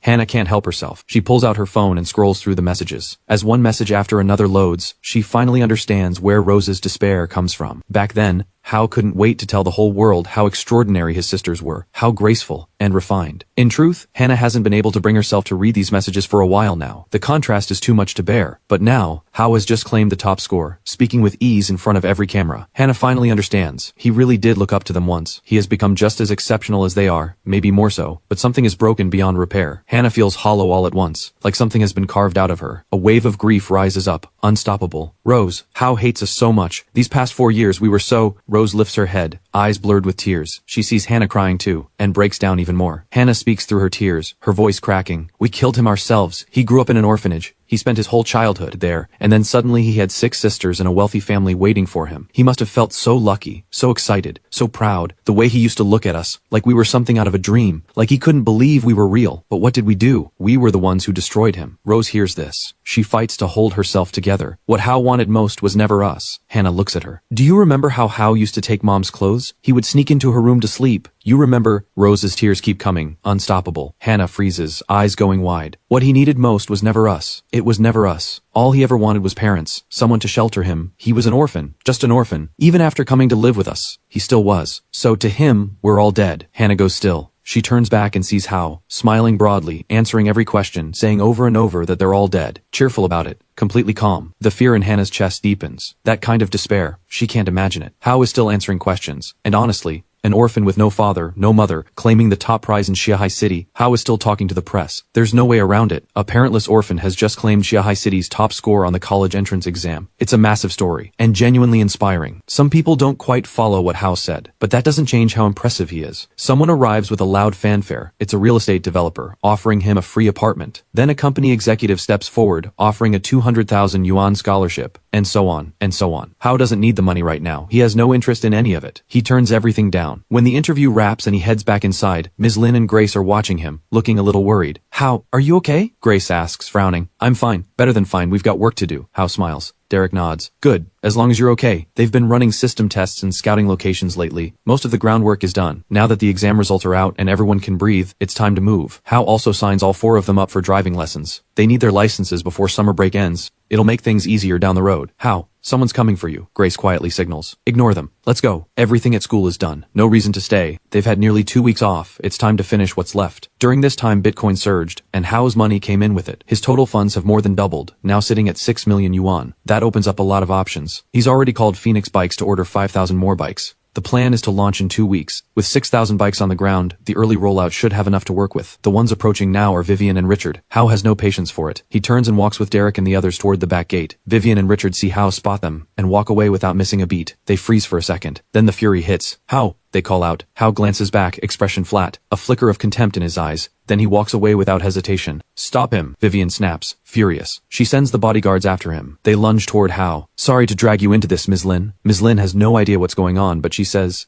it's fine. They won't try anything on school grounds. We'll hold them off. Hao gives a nod. He sees the school security already moving to block them. He leaves it at that and walks off with Derek and the others. Hao has barely stepped out the back gate when he spots a black Audi parked just outside. Someone must have seen him coming. The door swings open, and 2 stunning young women step out, both with their hair in buns. Who else could it be but Rose and Hannah? Hao moves to leave. They cut him off. Hao, wait, just let us say a few words. Rose's eyes are red. Hao turns and looks at them. He takes in their hollow, wrecked expressions, and laughs. You two are something else. I really don't get it. Rose and Hannah feel the words land like a blow. Hao, that's not why we're here. We just want to say sorry. We were so... Hannah tries to continue. Don't come here with your crocodile tears. I know exactly what you look like underneath. Hao smiles at them. I know you hate me. That's fine. I hate you too. Sometimes I wake up in the middle of the night and I've dreamed about all of you dying. Slowly, badly, rotten to the core. Rose looks shaken. I know why you're really here. You can't accept what happened. Vivian and Richard probably already spotted me at the front gate, furious, looking like they want to tear me apart. As far as I'm aware, I never wronged any of you. So why do you hate me so much? How? We don't hate you. We just want to say we're sorry. It was our fault. We didn't know better back then. Rose suddenly breaks down crying. Hao laughs again. That's a fun take. First time I've heard it put that way. Very fresh, very creative. But did you bring a recording pen this time? What are you planning to pin on me now? Hannah can barely see through her tears. Hao, we really are here to apologize. Everything was our fault. We shouldn't have. Hao cuts her off. Hannah, did you think this trick would work a third time? A fourth? I've seen this move before. That's exactly how you got that recording of me, isn't it? Hannah goes still. The color drains from her face. A music teacher, top student, studied abroad, refined, educated, well-mannered. Hao looks right at her and claps slowly. I have never met anyone with a heart that dark. I grew up in the orphanage. I've been in fights. I've drifted around and met all kinds of people. All kinds. But a frame up that brazen? First time. You probably thought it was funny. And honestly, I thought it was kind of funny too back then. But Hannah, aren't you afraid of karma? Aren't you afraid your heart will rot all the way through? Hannah feels it like a punch to the chest. I guess you're not. Hao smiles. But one day karma will catch up with all of you. There's no escaping it. Just then, shouting erupts in the distance. Hao looks up. Vivian and Richard are coming fast. Hao considers leaving, then stops. He turns back and says to Derek,